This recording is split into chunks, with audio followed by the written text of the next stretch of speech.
I had you all wrong at first. I thought you were a psycho bitch. Can I borrow those? Sure. Just working out how to dispose of a dead body. You are a very troubled little girl. Some of your behavior has been downright sociopathic. You crazy bitch! So many pretty parts, no pretty holes. You are the poster child for the Issues Foundation. I need more parts. The whole system is a house of cards. I need a real friend. Someone I can hold. This killer be killed survivor at his sleaziest. I'm planning on having premarital sex. You're right, I pushed her off the roof. Can you contract an STD from having sex with a dead person? You have a beautiful neck. I love your tattoo. Can I get a few more measurements? I love your hands. You have really beautiful legs. You're gonna look perfect. Jesus, what are you doing? People like Natalie need to be punched in the face. She's a menace, and it is impossible to love. Rants do. Yes, y'all, it's going down right now. Episode Deuce is coming at you live and direct with the entire 22 Shots Coalition. We got Double Shot J, aka Jeremy Patrick, NES Loser 22, also known as the Jew. And we got the dual personality, Dr. Dave and Mr. Parker in the house. And I'll be your host, the never pretender, the toxic offender, Moods. Yeah. What's going on, dudes? We're back in the house. That was a good one. Have you ever used the NES Loser? I don't know. Made me laugh. I don't know. I have no idea, actually. But no, when I thought of ready to talk about some crazy bitches. I was literally laughing out loud to myself one night. I was thinking about Dave and how, like, you know, he's so different on his channel. He gets on here and he just lets loose. And it was like the Dr. Jekyll and Mr. Hyde thing. And I was like, Dr. Dave and Mr. It's perfect. It is. I am very similar to Dr. Jekyll, Mr. Hyde, if anybody knows. So Dr. Dave. I love that story too. Yeah, it's funny, man. It's funny. Yeah, man, what's going on, guys? It's been a couple weeks since we did the Peter Jackson show. Thank you to everybody out there that actually listened to the show. I think it did decently, but that was a fun one. That was a fun show to do. Yeah, Dave missed it. It was just fun. Good. It was just fun, I'm mindless. missing a lot more shows. You know that? It's just, I mean, we do a show like every couple weeks, man. You must be caught up on your shit. I'm never caught up. Yeah, no. Yeah, but apparently either am I. The only shows I'm guaranteeing are the retro shows. I'll always make the retro shows. That's the only guarantees I'm giving. And did you listen to the Peter Jackson show? I always listen. Ironically enough, what'd you think? He's on a show that I think Jeremy rated Dead Alive too low. Do you remember his reaction when I gave my rating? He's like, "What?" Yeah, he's acting like he fucking didn't know it was a classic. No, it's. What did I'm he just give? fucking with you. I was impressed with everybody's rating on Meet the Feebles. What was that noise you just made, Jeremy? I gave it an 8. It's an 8. What's wrong with a fucking 8? It's a good rating. I did. I gave it an 8. You gave it a 7.5. I think it was a 7.5. Yeah, I'm looking right here. I'm looking it up, and it says that you gave it a poo rating. Yeah, that's true. Yeah, because you gave it the same rating as Bad Taste or something. Yeah. No, I gave Bad Taste. Meet the Feebles was rated good though. I love Meet the Feebles too. So. Well, I don't give a fuck what anyone says. Dead Alive to me is a 10. I love that movie. It's pure entertainment. It's pure entertainment, and it's just awesome. It really is, man. It's the best splatter movie. It's the ultimate splatter movie. I mean, the last half an hour of that movie is just so batshit insane. But even there's so many great parts leading up to that are gross. So everything just works for me, man. Yeah, the beginning's great. The comedy's great. Sumerian rat monkey. I love dude. There's so many just great parts in it. It's entertaining from top to bottom, and you can't beat the ending. I mean, it is what it is. But then again, Jeremy comes back to him hating zombie shit and stuff, and he's like, "Oh, that can't be any. I can't give that a high rating. It's not. It ain't black and white. It ain't silent. Yeah, 3 stars. Yeah." So, Dave, if you had to rate the movies just right now, what would you possibly give Bad Taste, Meet the Feebles, and of course Dead Alive? 8 for Bad Taste, 10 for Meet the Feebles, 10 for Dead Alive. 10 on Meet the Feebles. I've seen Meet the Feebles more than Dead Alive, actually. It was a movie that I showed all my friends when we were 13, 14. We watched it all the time. What did I give me? Was it 8.5? Yeah, I think it was 8.5. I think I No, gave I it mean, 8.5 I'm way too. too high on Meet the Feebles. It's just No, I'm just trying to remember what I gave it. You know what I mean? I think I gave It's a Bad Taste great 9. movie. But I've seen It is a great movie. I've seen Bad Taste so many times in my life. Yeah, like I love that movie. It's just goofy. That's the one I've stupidness. seen the least. Yeah, so it's like a I've 9 only me seen now. Bad Taste this first time. Meet the Feebles is definitely the least amount of watches out of those 3 for myself. Dead Alive I've seen way too many times. Way too many times. Do you guys catch the pattern of Peter Jackson movies always having a homeless guy in there that laughs when somebody's getting beat up? No. It happens in Meet the Feebles. It happens in Dead Alive. There's a homeless guy in fucking Heavenly Creatures. There's a fucking weird bums in like the Hobbit movies sometimes and shit. Yes. It's just the thing he does. Like every time. I bet there's one of Frighteners if you watch. There's just some fucking homeless guy in the back. Oh, there probably is. I actually noticed that you watch Heavenly Creatures and gave it like 5 stars. And Gave it a 10. I know Jeremy was giving me shit. He's like, "Oh, you give that one too." I'm like, "No, it's a good movie, man. It's just really well." Oh, done. Heavenly Creatures is a classic. I mean, Yeah, I'm gonna It's have not to a check movie that I would out. go back and watch that many times. No, to be no. honest, I've seen it. It's like a couple times ever movie. You know. Yeah, it really I saw is. Moods gave the Paperboy a 6. Come on, man. It's at least a 7, right? That's a JP movie. I watched this. I was like, this movie's a JP. No, I think I only gave it a 7. I gave it a It 6. deserves a 6, but I gave it a 7. Kind of based on, honestly, man, like I've seen the That Paperboy kid's way a back. fucking psycho. No, he dude. is a psycho, but there's times now where he's so whiny that it annoys the shit It's out of me. funny. I do like the fact that the mum is she's from Baywatch. She was But you have 10 years of experience dealing with me, so you should be used. Yeah. Yeah, I don't know. Yeah. He Yeah, does. and that kid's got a fucking harder job than you, Jeremy. He's a paperboy. You know the thing I Yeah. couldn't get past in the movie. I'm thinking to myself, going, so he has the one end of the baby monitors, hidden away in the wall or whatever. I'm thinking to myself, going, like, did he have that shit plugged in? Because the battery's eventually going to die on that shit. Like, it's been going on for how long? That's a good point. You think the battery would eventually just crap out? But Well, I kind of felt like that watching Tragedy Girls yesterday. Like, those motherfuckers would have got caught a long-ass fucking time ago. Well, yeah, but that's like satirical. I know. Yeah, and it's also it makes sense. Like, pretty girls don't get in trouble for shit. Pretty people don't. Nobody's gonna like, there would have suspect them, totally you know? been a camera in that gym when they killed the fucking firefighter dude. They would have got I only get caught. annoyed when serious movies have plot holes in them. Yeah. Like down to earth. It's serious easier movies, to take yeah. when it's a stupid movie. Like, well, I mean, the That's Paperboy is fun, yeah. not meant to be comedic or nothing, but I mean, there's just no, we're there's talking about Tragedy Girl. Oh, yeah, but the, yeah, the Tragedy Girl. Paperboy's already dumb enough that you're just like The shut Paperboy up, this feels movie. it completely feels like a TV movie to myself with It does with some feel like excessive Canadian. parts in it. But I actually upped my rating on it because I was, it's a decent watch. It's they did a bunch of Killer Kid movies around that time with Mikey, and I think there was a couple other ones too and stuff. So this one was kind of run of the mill for myself. But I don't know if you guys caught my 2-word review on it. I actually upped my rating for how brutal the scene was when he fucking kills the dog in the bag with the baseball bat. I was like, oh my god, that shit was vicious as fuck, man. What was your 2-word review? Doggy dinger. I thought you were gonna say puppy pounder. Oh man, I was thinking I was like, because I laughed out loud. I was like, oh man, he totally just knocked that one out the park. And I was like, oh yeah, doggy dinger. Fucking, I was like, oh my god, it was just brutal, man. And it was right in front of the mum from fucking Billy Madison or from Happy Gilmore. Oh, Frances Bay. Yeah, I always Oh, forget it's a her name. Happy Gilmore mom. Yeah. Or is it? Yeah. Grandma. Frances Bay. I always forget her name. Fucking, there's at least 3 Killer Kid movies from that year. There's a Child's Play, the Spanish or the Mexican one. Then there's Relative Fear, which I just watched, which wasn't that bad. Total TV movie though. Yeah. And then fucking Paperboy. Mm-hmm. Yeah. Yeah. Oh, and Unborn 2. Oh, That's my- way better than you think it's going to be. You're like, this is a fucking. It is better than. And then you watch, you're like, it's pretty good. Yeah, I don't know. I'm getting I ch- I'm getting to the end of the 94 shit though. That's for sure. I started watching Wolf last night. Dude, that movie is so boring to me. I've seen it before. I like it. Really? I just can't get into it ever. I like Jack Nicholson. Well, obviously. I haven't watched Wolf in so long. Like, I don't even have a Blu-ray, nothing. I just have like the old DVD of it. So I definitely got to check it out. Are you going to again. watch it? Yeah, I mean, it's on my list, on my short list here of films to watch still.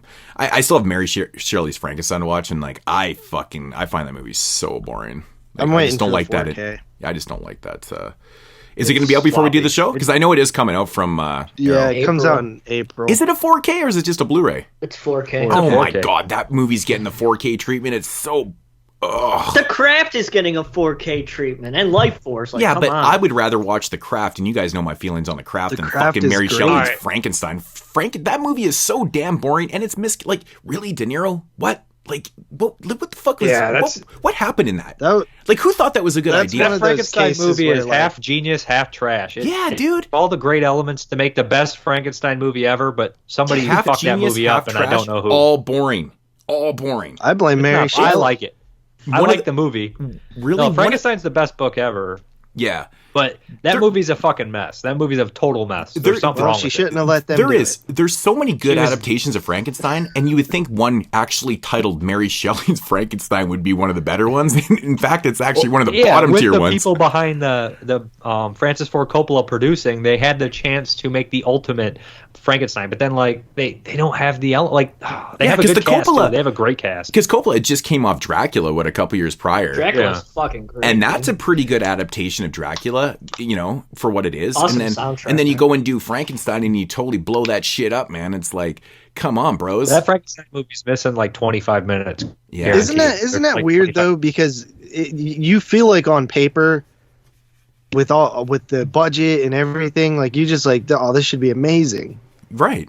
And that's why It's got good moments, but it's a failure Yeah, all it around. sucks. It's disappointing. It really not comes down to sucks. just being disappointing. Yeah, it really is. So I'd rather watch what's that one? The guy who did I bring it up all the time on the show, the guy that did what the hell's his name? What are you talking Bernard about? Rose.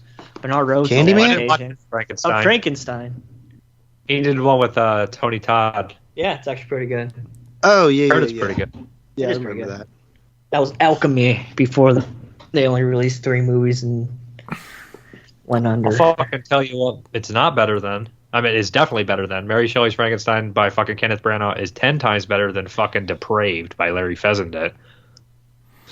yeah, Depraved That was movie's a very. turd. I know it's so disappointing that it was Fucking Feddersen garbage. too, man, because He's he's so immature too. Isn't it? he's done so many good movies, and that one was just oh man, that was Trailer Park, man. He's a way better actor than a lot of his directing. I don't know. I don't want to be rude because I love his acting, and I I like like some that of one cow movie from from '91. No Telling. I don't like No Telling. I liked it. Habit. I love Habit, man. Habit's fucking great. I didn't watch Habit, and that's his most popular. Yeah, I think it's his best movie that he ever did. It's a really interesting film. It really is. I don't mind Beneath or The Last Winter either. Those were all right. Yeah, Neath was fun. In fact, the Fessenden box set the Screen Factory put out, I thought they did a good job with that. But It's actually IFC. well, Yeah, but Scream has Screen side. Factory, it's under their brand. Yeah, but It's actually under Screen Factory brand, not IFC on the side of the box. yeah, Yeah, It and says plus IFC Midnight on the but- top. But the thing is, they put Screen Screen Factory put it on the out. side. yeah. Yes, but it also Nobody says looks at the IFC. top of IFC the Midnight. didn't box. put. Mood said Screen Factory put out. But here's this what it box is. set. You Why said correct no Moods IFC. when he said Screen Factory? We're it's both actually right, IFC. you fucking No, Yeah, Moods but is it's right actually because IFC. Screen No, Factory it's put it out. also IFC. It's also IFC. Yeah. See, Screen they didn't Factory. even put it Screen out. Factory is the IFC company. Didn't even put it out. They Screen- just fucking have the movies. Yeah, Screen No, Factory is the company I'm that just saying. dropped it. It's not. It's not saying what you said. It's how you said it to him. Like you just act like you had to be right to make Moods feel stupid. Like you know what I mean? It was actually you. IFC. No, it's both.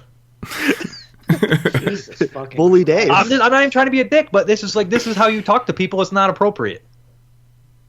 Am I wrong here? No, you're not no, wrong. you're just I'm bullying. not even trying to be a dick, but it's just funny. It's just like you're. but he's that's not the- wrong. but Nor that- you, but you're. That's the problem with I mean, today's. but Exactly Moods like is he was technically more right than Jeremy, even though. It's a co-producer. They both put it out.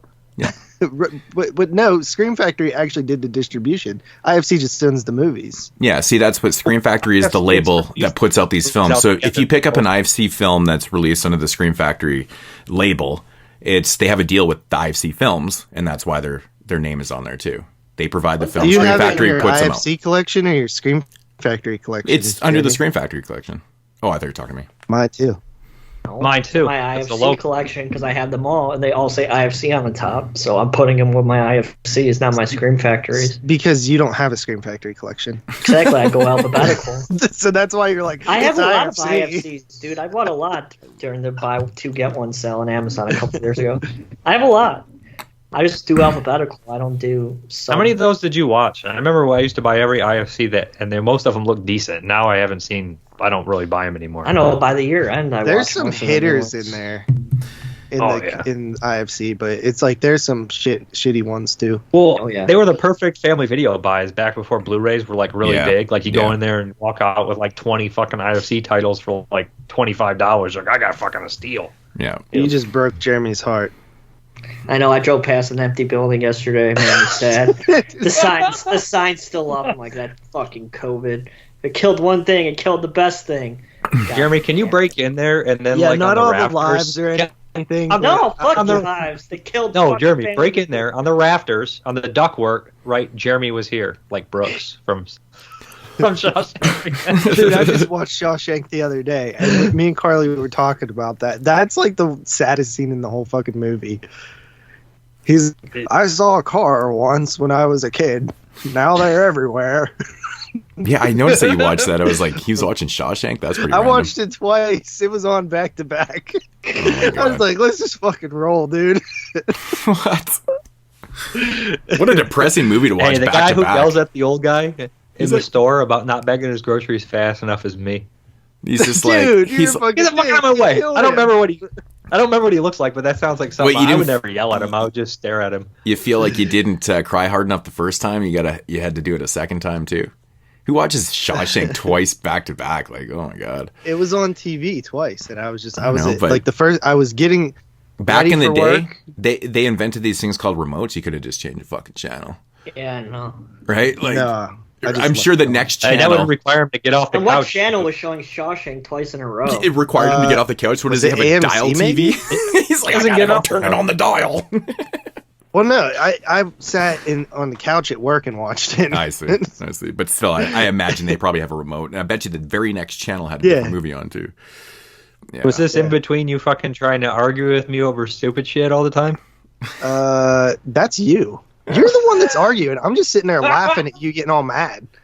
Well, you just don't ever understand anything that I'm saying. I do understand it. I just have a different Then why do you keep asking the same questions? And sometimes I just fucking exaggerate to make you madder. Madder? Yeah. Yeah, because they get so mad over nothing. The dumber JP acts, the madder I get. It's true. It does happen. Yeah. Guys, you all know how dumb JP is. Y'all know how mad Dave gets. Well, you can't hear their inflection in a chat. So like he was just saying nonsense shit. I'm just sitting there laughing at you, like, and you're taking it all serious. I'm mostly getting mad at myself because I'm staying in the chat. Because you're sitting there talking to me. I'm wasting my time. No, I'm wasting my time. Now you know how I feel, man. And then I'll look up and I gotta fucking rewind fucking 20 minutes. Right. Because every movie has subtitles now. Yeah. That I watch. I know, I hate that. That's because you watch like 47 Rape Man movies for 94. Yes, those are all Asian movies with subtitles. I thought I would be able to. Huh? Sorry. Good. I wasn't going to say anything important. I was going to say I thought I was going to be able to watch Rape Man 5, which didn't have subtitles, but after watching the first four, they're very dialogue heavy. Mm-hmm. I was like, I'm not going to be able to. They have stories. They're all story. I don't get who puts these on the internet without subtitles. Well, they never were done. Nobody ever did the subtitles for them. Oh, they probably were. That makes sense then. Why don't you do the subtitles? Come on, JP. I don't speak. Yeah, those are like regional releases. So I mean, fucking learn it so you could do it, so you could stop bitching about shut it up. not having it. You won't even buy a fucking slipcover, and you're yelling at me to learn another language. I'm gonna buy the slipcover. I'm just gonna get it. Why? Retail price. Why? Jeremy would go learn Japanese just so he could correct you in fucking Japanese grammar too, JP. Yeah, probably. And he'd still pronounce all the words wrong. A fucking grammar Nazi. Never mind. It's just, I'm not going to go down that rabbit fucking hole where I start trying to do an impression of Jeremy mispronouncing Japanese words that I can't say in the first place. Did you guys watch the Alligator 4K? Yep. Nah, I ain't got time for that. Dude, I watched them you back to always have back. time for Alligator. I watched them back to back, I had to watch and and I still absolutely hate Alligator too. It sucks. I think I rated it higher It's this okay. time. It's dude, that movie has a great cast, and it's like they misstep on everything in that movie. Like fucking Yeah, seriously. but the alligator stuff at the end is pretty fun. I don't know if it saves It just though, takes man. 5 out of 10. I mean, 5 out of dude. 10. I mean, you got Six. fucking. There's this like Steve Railsback. I love him, man. Fucking D. Wallace, Richard Lynch. Yeah, we know who Richard Lynch is now, eh, guys? Who's that again? Kane Hodder. Even Kane Hodder makes an appearance in this movie. It's so fucking funny. Yeah. Like, Alligator 1, dude, is fantastic. Yeah. It's a great movie. It really is, man. And the 4K, I thought it looked amazing. It did. It looked pretty good. Yeah. The grain was not very great. Yeah, it's the only movie Scream Factory's put out on 4K that they haven't already released already. It's like, when are they going to start doing new stuff? Yeah, that's kind of annoying. I will say that. Yeah, it is the only. It is the first original 4K, isn't it? Yeah. Yeah. I know, and that's I passed on. Well, The Sword and the Sorcerer wasn't released, right? Was No. that Oh, 4K? is that out yet? Sword and the Sorcerer? No, it's Yeah, but out. that wasn't on It's out this month. You're right, though. right? They didn't release it previously. No, That movie is nonsense. I've Also never, with Richard Lynch. yeah, I've never seen it before. I've actually never seen it. It's pretty fun. Me and my friends we watched it a couple times as like when we were younger. We just couldn't stop laughing at it. Well, one of our friends looked like Richard Lynch in it, so his name is Cromwell in it, so we kept calling him Cromwell when we played dodgeball. Man, Lynch has so many amazing roles like that, man. Oh, He's pretty cool in it. And Richard Mole's in it too. And he's like this weird warlock monster. huh. Well, sounds like And my he alley. has this great line at the end. He's like, Cromwell's mine. So we'd always say that. Did anybody When's watch? that 4K coming out for God Told Me To, man? I don't know. Did anybody watch the? I don't know. Is that the next one? Yeah, that's the next one. Did anybody watch the 4K of Madman? I'm just curious on the opinions. Still haven't got it. I got mine. I watched Tragedy Girls instead. I was It's impressed on my because pile. every time I see a transfer of Madman, I'm always worried that they're not going to keep that integrity of that blue hue throughout the film and shit. And I felt like it was there. It was very prominent in it. So Guess what? We all bought it just again. pretty good about that shit. yeah, it looks really All good. these companies Like, are those- making us buy shit again. It's I know. I bought It's Madman fucking 4 annoying. times. I bought Madman 4 times in my life. I think I have 2 6 DVDs, copies. I have a UK DVD. I've got a Blu-ray I and only a have 4K. 2. Blu-ray, DVD. Oh my god, I have so many copies. It's ridiculous. It's like they're I think I fucking making me sold buy one of my 2 DVDs. copies of Halloween on 4K. It's like I'm doing this shit on 4K now. It's stupid. And it's Keep still making not me one of buy my favorite stupid slashers. Like I think I still keep maybe 7.5 on it. Like it's not one of my top shelf slasher films. The artwork, I still love the artwork and I love the look of the film. But it's like, and I love the way it opens up with the story and shit. I'm a big fan of that type of stuff. And The but Madman Mars song is fucking awesome. but the movie itself is like, I don't know. It's okay, right? It's just not one of the I better love I like Madman a lot. Carly loves it. Yeah, It's like one of her favorites. I don't know. Slashers. I'll tell you what. We rewatched My Bloody Valentine. Yeah. Every time I watch that, it's My Bloody Valentine is a top tier slasher. dude. For me, it's Like a 10 it's out of one 10. of the best. I think there's nothing Yeah, wrong with that movie. It really is one of the best slashers, especially the uncut version. Yeah. Like if you don't watch the cut version ever. No. It really takes like the entire integrity of Well, that they took film out, even away. the director said they took out like 95% of the gore, like for the theatrical. Yeah, well, this was Carly's first time watching uncut, and it was like an entirely different movie. Yeah, it's truly amazing how Scream Factory was managed to remaster the cut. Yeah, but they can't do Life Force on 4K. It's just like Yeah. what's Well, it's fucking really different. kind of crazy, but we always talked about how it was kind of cool to watch the previous release where where the cut versions or where the cut footage is put back in, you can completely tell because it's like VHS quality and stuff, right? And it's kind of cool to watch it like that. You're like, okay, that was all cut, and you're like, wow. By the end of the movie, you're like, holy shit, man, they cut out like 15 minutes of gore. It's fucking nuts. So if you had never seen that version before and you're watching this for the first time, you wouldn't be able to tell. Like 95%. No, you can still tell. No, there's a couple scenes where it dips a little bit, but there's a couple scenes throughout it that are like completely just flawless. Like the rest of the transfer, I was like, holy shit. But then again, you also know in your mind, but you also know in your mind too where the shit's been cut, right? I don't feel like the quality dips a whole lot. There is one or two scenes where it kind of dips a little bit. It's not as as noticeable as the previous Blu-ray release, but I thought they did a fantastic job with blending that cut footage into the Blu-ray release.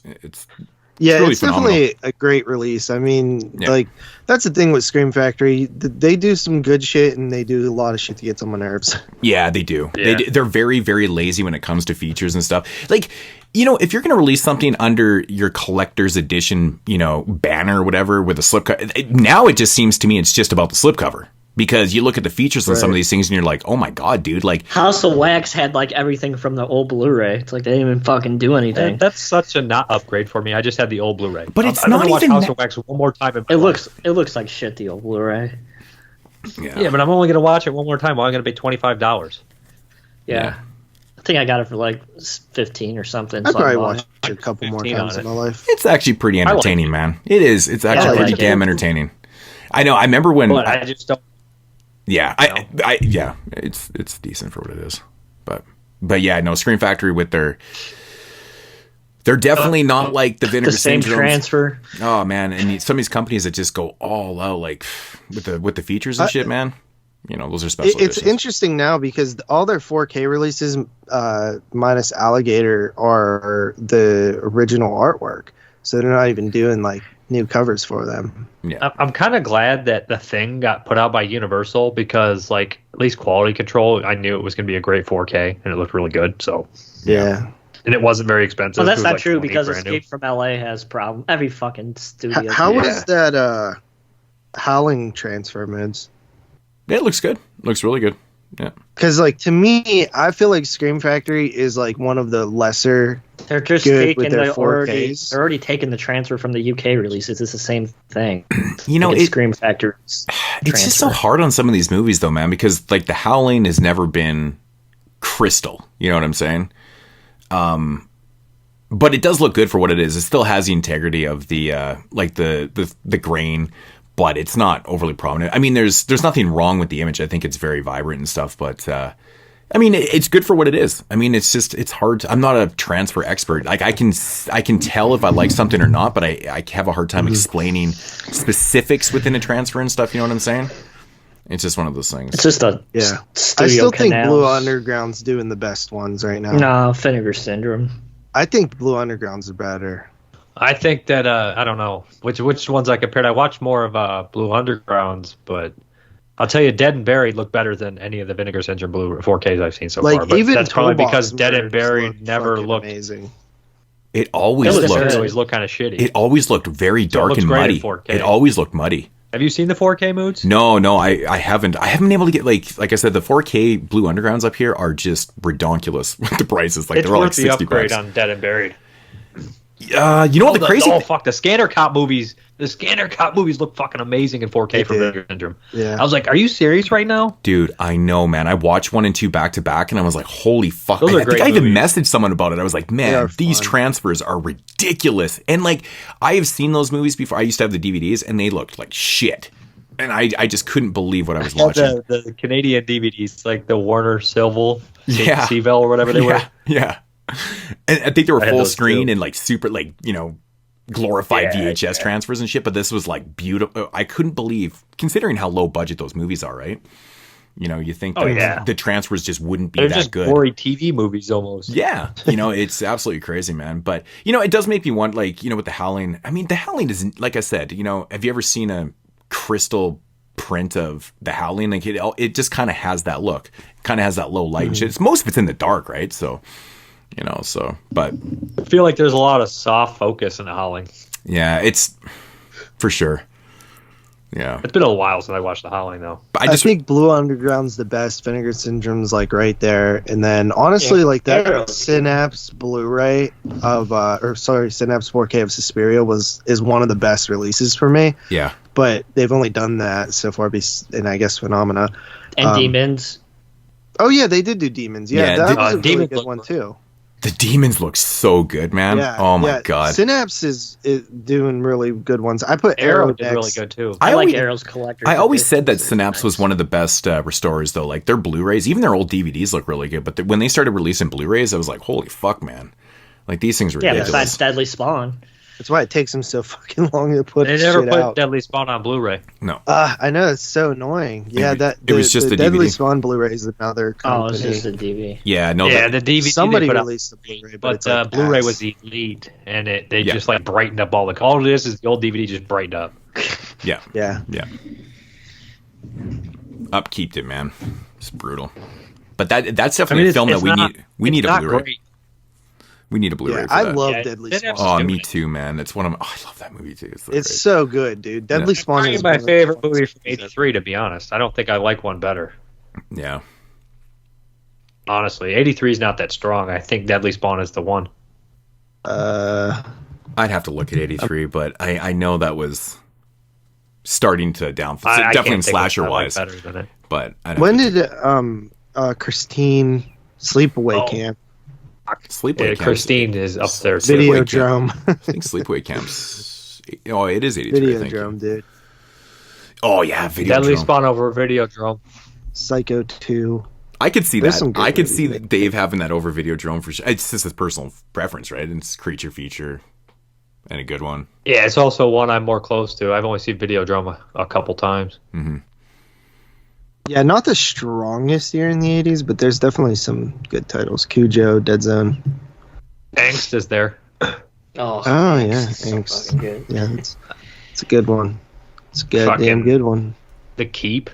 Fucking poopy. Yeah, the Keep Coming actually. soon. The Wisconsin not. classic. The Keep's Blood not that great. It is. We're doing directors the movies despise. Oh, I thought you were talking about on Blu-ray or DVD. No, it's on DVD. Yeah, it's an Australian DVD, but why watch that when you can literally find a film print online to watch that's in HD? I know, but it does have a legit release finally. Yeah. Oh, fucking Twilight Zone, the movie, would make my top 10. Really? I don't really like Yeah. it that much. I like The everything competition. except that Spielberg. Spielberg one's not very good, but doesn't really fit. Yeah. Is that the kick the can one? I agree Yeah. with The that. one I agree. Yeah, I don't like that's that. that's the worst one. Yeah. No, that's not Yeah, the one where the Scatman kids Crothers. have the cat- Yes, that's it the- is. Twilight Zone the movie is the movie where they Yeah, got but their not heads that cut. segment.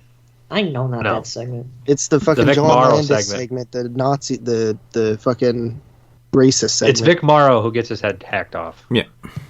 With the kids. in the But the open one. Yeah, it's pretty fucked. Yeah, they it still is. released the movie. I actually Fucking watched bastards. that segment the other day. Me and my cousin just watched it. We put on something and it was the Twilight Zone movie. That is pretty random. Oh yeah. That's a And fucked then I up was like, story. oh shit. I picked a weird one, so I told him the story about Vic Morrow. He's like, oh yeah, I heard about that. Mm-hmm.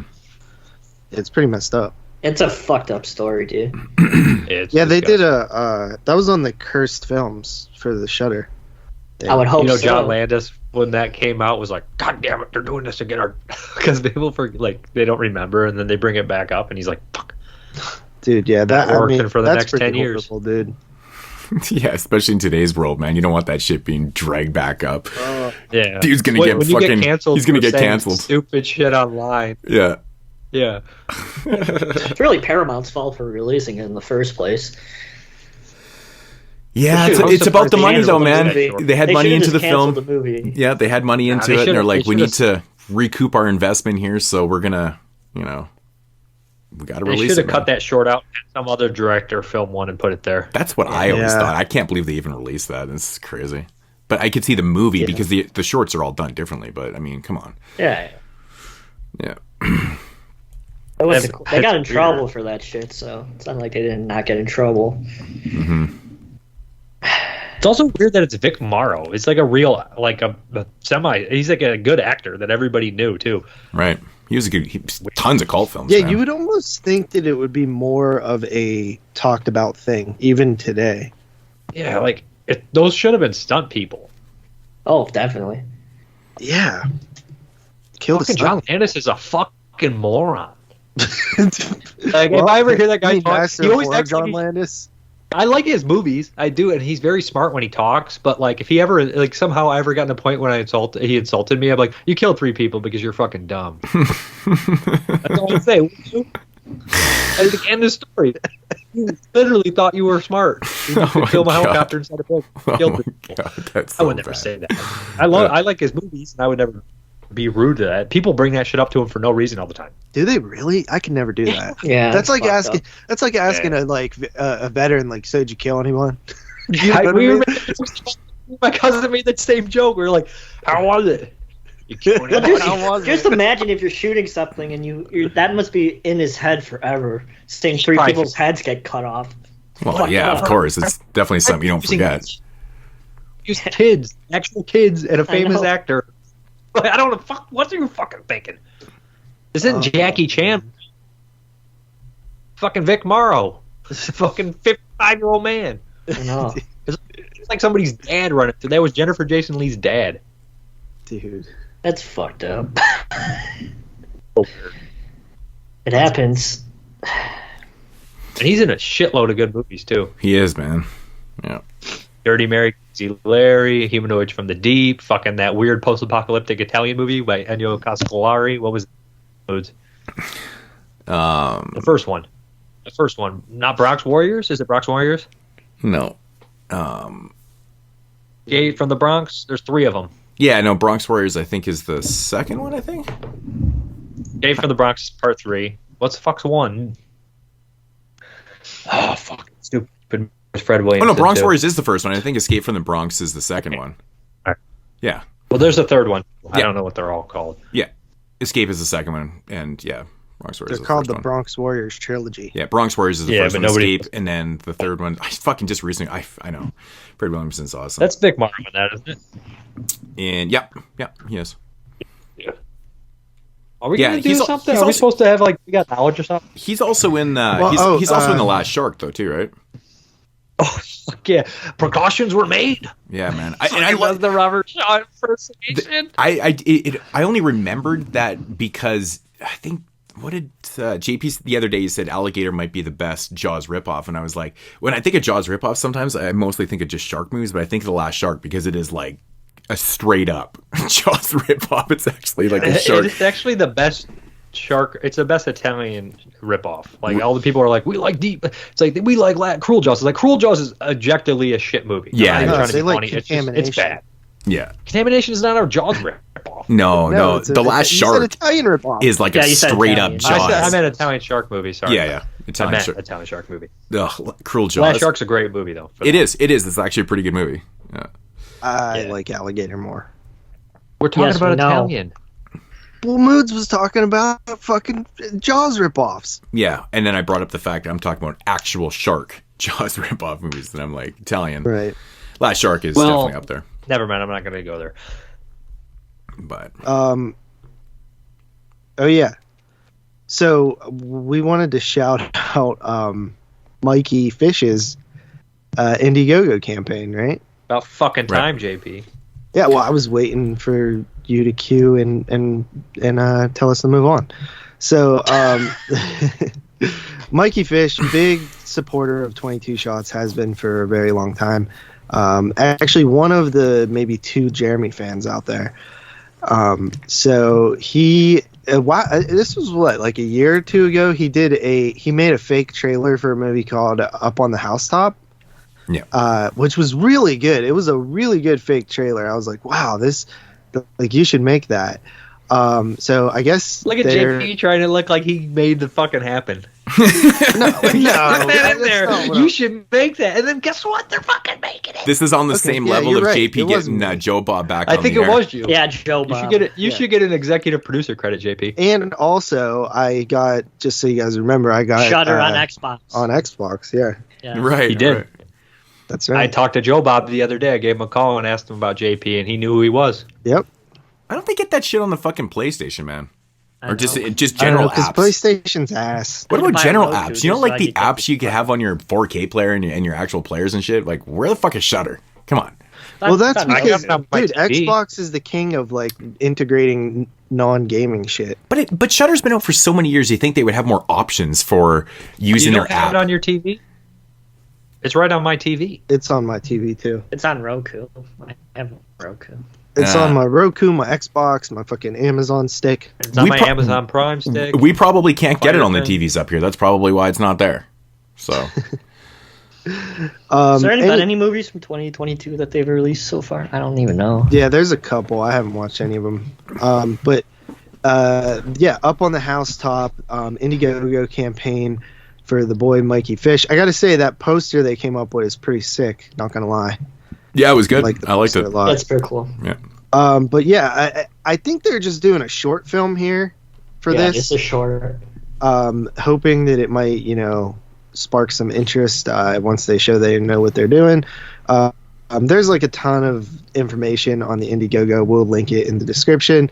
So help support it. It looks like they're 50% of the way to their goal. 53%. They got 13K out of 25K. So looks like people are helping out. Yeah, definitely support our homie Mikey Fish, who's supported us for a long time. I guess. Mikey Fish is a funny motherfucker too, dude. That guy is hilarious. That Jack Frost video is great. He only one of my buys favorite DVDs. things ever. Yeah, he only buys DVDs. So, Mikey, where the fuck is the DVD at then? That's a good point. Yeah. For the perks. Dude, I said this. Going from watching a fucking movie on Blu-ray and then watching Alyce Kills on DVD, the quality jump is jarring now. It fucking sucks. Well, if you watch one of those from like the early 2000s, like May, bro. Yeah, bro. It's like... It's so jarring. I gotta say, man, this is the first show in a long time where I watched 3 DVDs in prep for the show. I watched. But Excision's got a blue. I know. I just never picked it up. I remember I actually bought the DVD when I was with Jeremy in Chicago. It was like $1 or whatever the fuck it was, and so I just never upgraded. But I watched 3 DVDs. Man, how random is that? Like, just doesn't happen very often. But why the fuck does May Kills streaming not have a Blu-ray? It is streaming. Alyce Kills is streaming in HD on Amazon. It probably. I watched that streaming. But like a movie like May, why doesn't it have a Blu-ray release? Like you think someone does in Germany? No, it has a 720p transfer on Tubi. Yeah, you know what, man? There's a lot of German Blu-rays out there, man, that are just fucking upscales. So not that one though. You got to really look into it. Well, you got to look into them because I have learned that from a lot of different YouTubers and people and stuff. They're like, yeah, it's promoted as this, and I get it, and we're like, nah, it's not really a great transfer at all. And it turns out it's just a upscale and shit. So. Yeah, more or less. Turns out it wasn't a disc at all. It was just a fart in a fucking plastic box. The thing is, though, Germany does have a lot of legit companies over there, but they have a lot of kind of gray market companies, too, that seem very legit. Turbine's pretty good, and I think Turbine released May, so... I mean, I'm not saying that we don't over here either, but they do have a lot of kind of... You know what happened last time we trust the Germans? What, Dave? Yeah, I say more. Right, right. Well, I guess we're going to say the same thing about the Russians now, so... We need the Germans' help now. Now we do. Yeah. Oh yeah, our thoughts are with the Ukraine.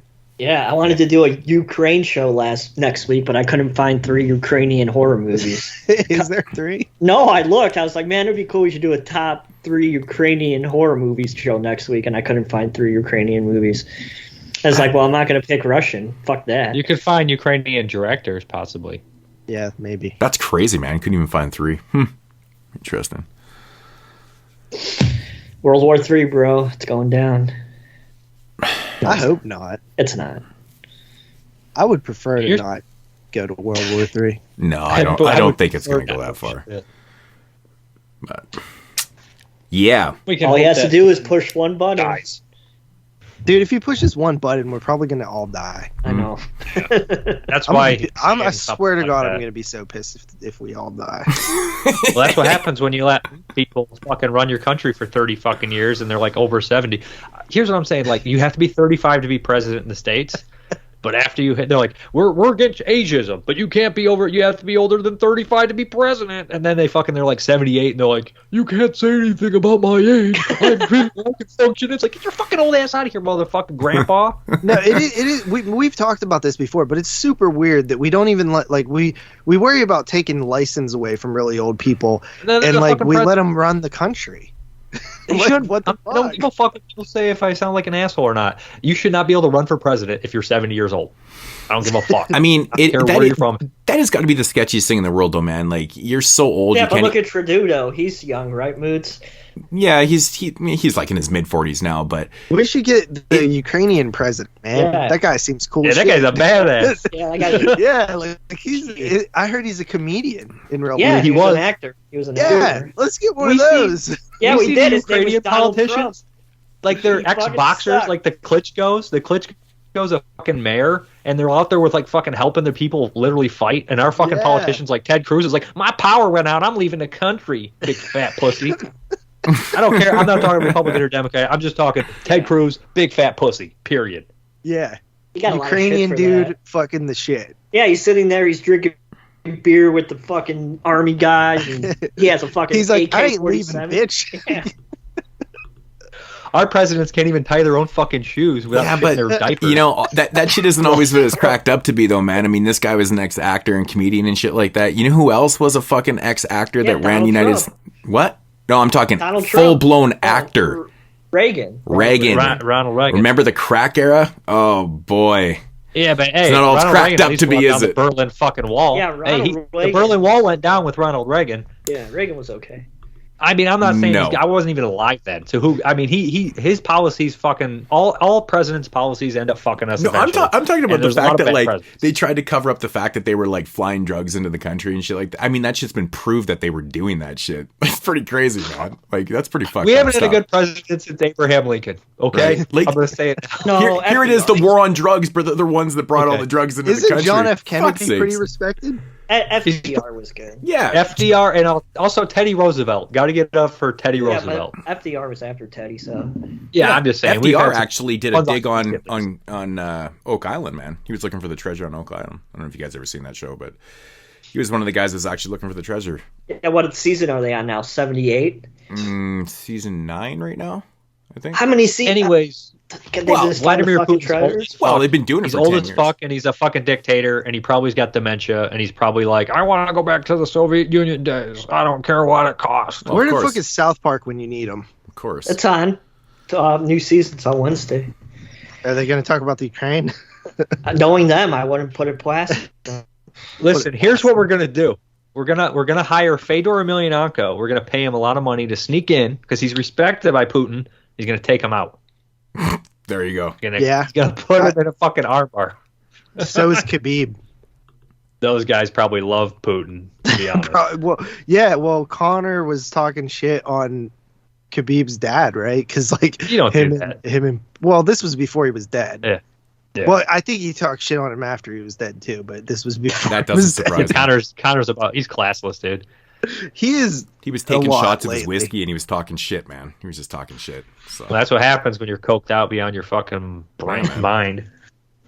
fuck. Nobody walks like that unless Sounds you're like on a coke. good time. If I had the money, maybe.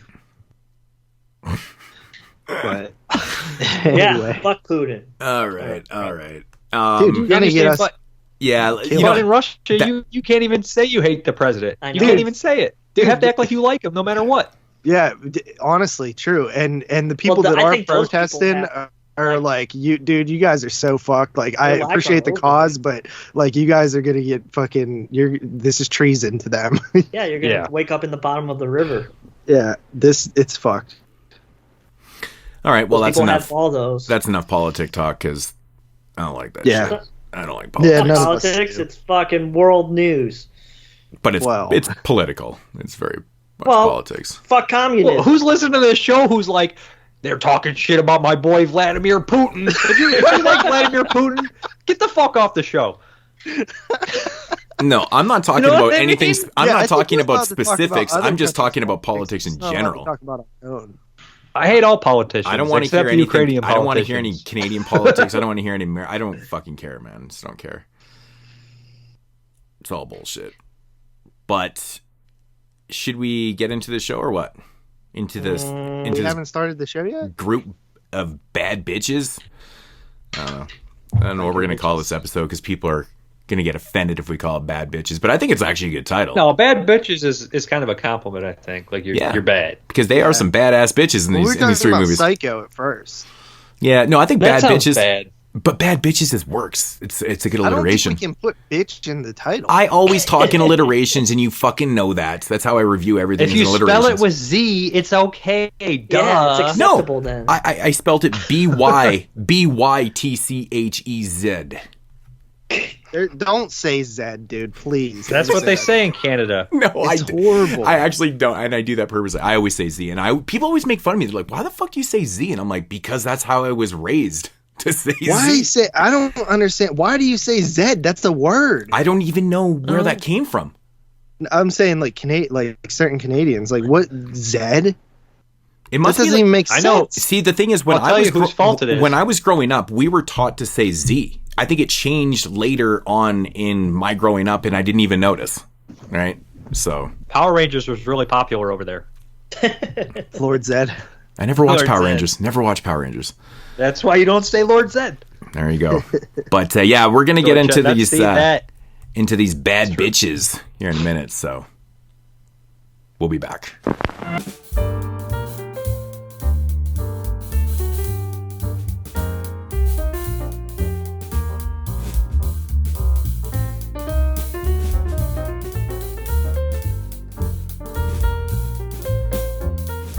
Our feature presentation. All right, so getting into the featured reviews here on episode 222, simply titled Bad Bitches. All right. Guess that's what we're going with. Yeah, we'll go with Bad Bitches. Why not? Kind of a unique episode. I haven't really seen too many people do something like this, where we focus on... Well, they do really fit all together. Yeah, they do. You know, I mean, they've got similar themes, you know, similar... Yeah. All right, so get into the first movie here. Film from 2002, titled May, directed by Lucky McKee. Are you guys fans of Lucky McKee? It's like other work. He's okay. I like The Woman. I like The Woman. That's about hit it. And miss. Kindred Spirits is okay. The Lost.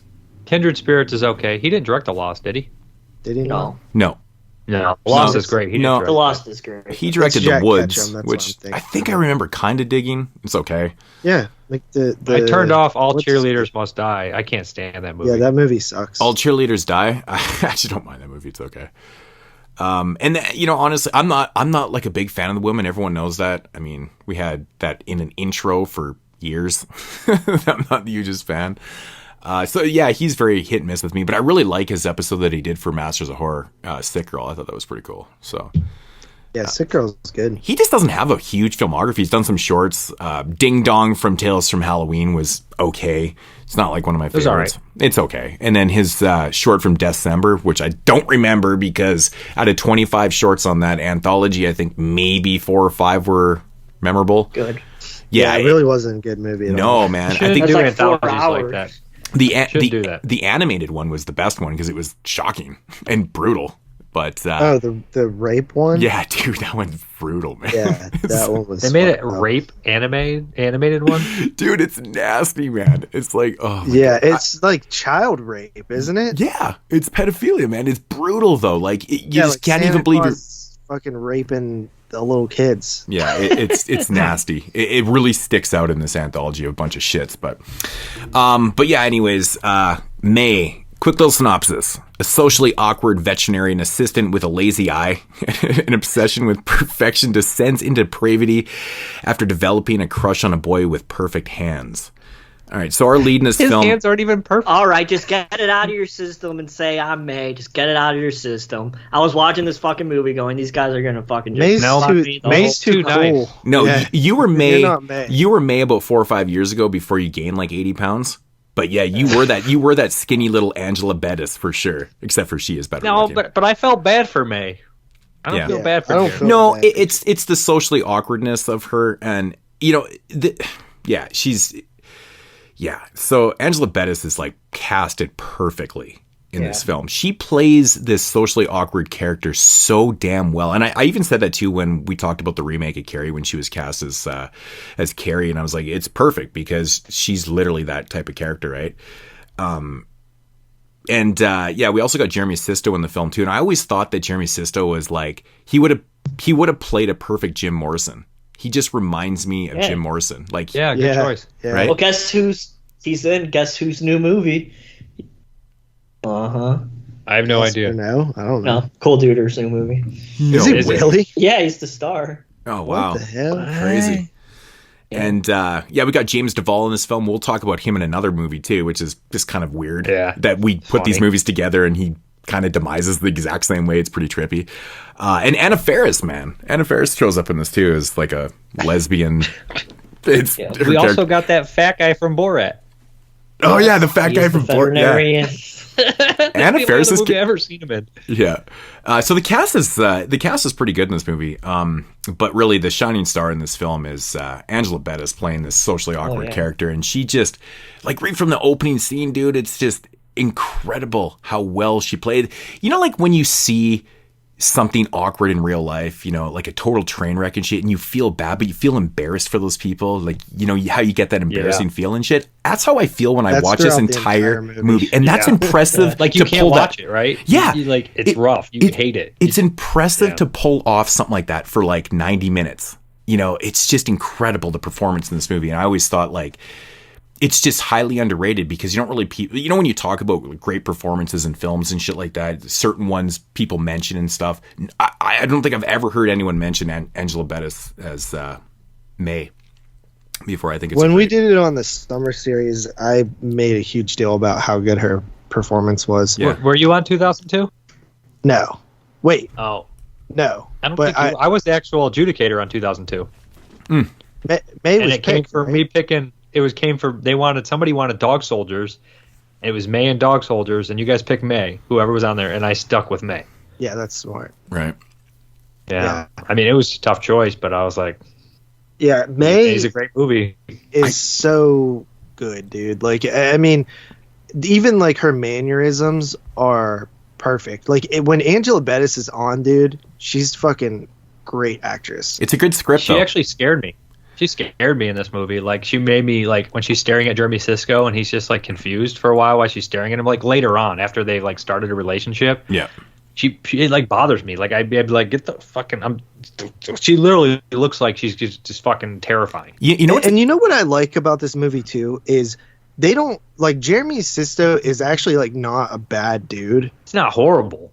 Like, he feels bad... And he's tries to be cordial with her after he's like, this isn't going to work type thing. But it's just, she's so uncomfortable that it's like, you almost, if you even give a little bit, she's going to run with it. So it's like, you almost have to be like cold. Well, the thing is, he doesn't understand. Well, either. I think you kind of like get that when she like shows up at his front door and he's like, "Oh, how long have you been standing there? 2 hours." It's just like, and he doesn't even believe it at first. Yeah, he doesn't know how to react. He's like, Well, not serious. He's a totally good dude though, because I think when he first meets her, like their first interaction is obviously very, very awkward. Like, I mean, he's passed out in he acts like Trauma's like some classic. He's like, you've never seen Trauma? That's why horror fans suck. Oh, I laughed at that. I was like, I laughed at. I thought of Dave too. I was like, you have never seen Trauma. Yeah. But I mean, honestly, like he's pretty. You can tell that he's a good dude because anybody that wakes up in a restaurant, whatever, with some girl kind of like rubbing your hand on her face and shit like that, like that's an awkward situation. Like, and the way she reacts, she falls back, stares at him, and she's like, "What the fuck?" Doesn't say anything, runs away, kind of thing. But to even to develop a relationship with someone like that after is, you know, he's obviously got.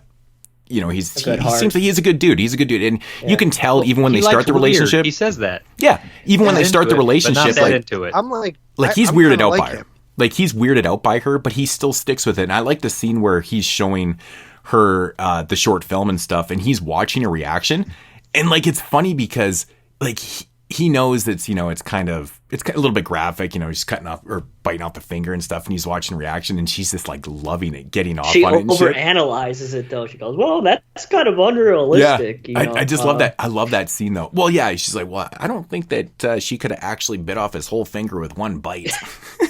She doesn't understand anything. She doesn't understand anything at all. No, she's completely blinded by reality for sure. Yeah.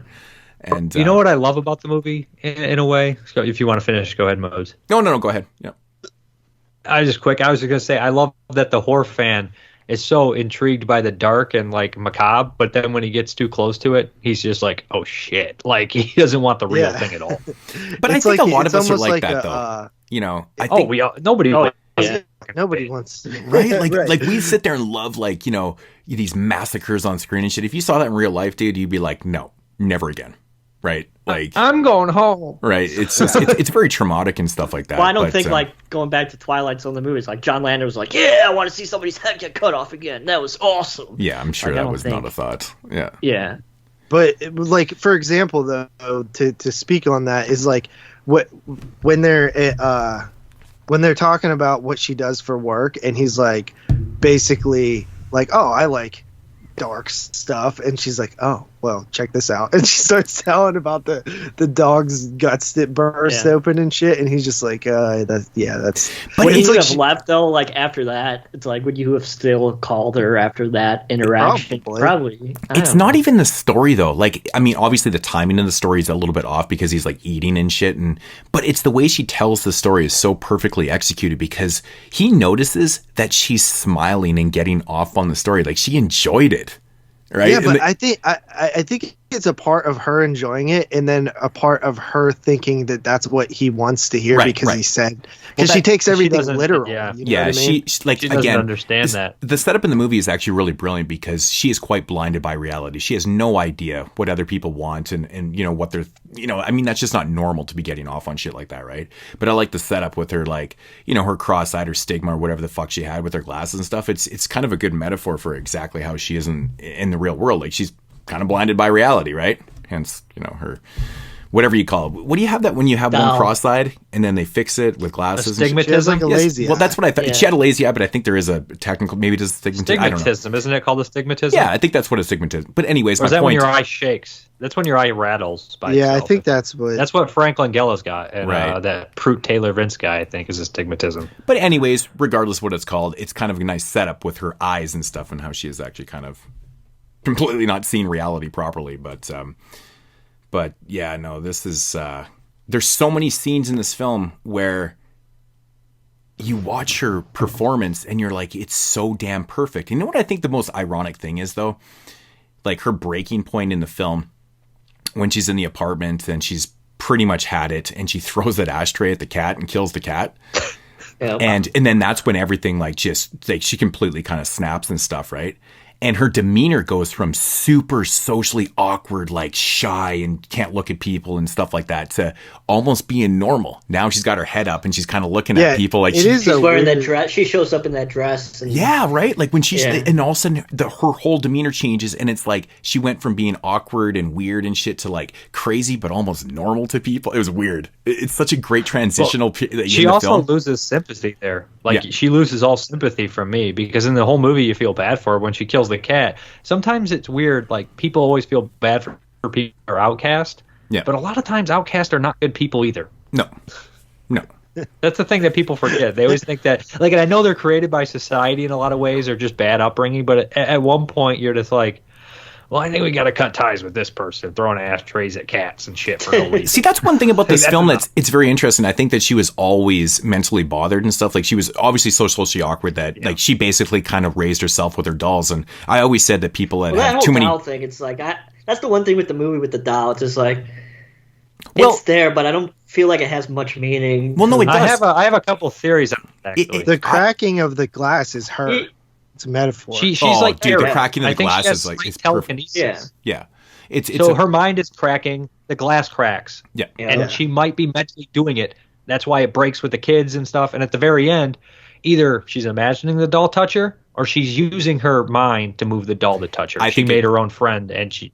I think it's straight. I think it's straight. I think it's in her 100%. Mind too, because you know she's a very kind of introverted, kind of awkward person and stuff like that. But there's no way to tell. That's what the beauty is. There's no way to tell. Either the doll came to life, because she willed it to live.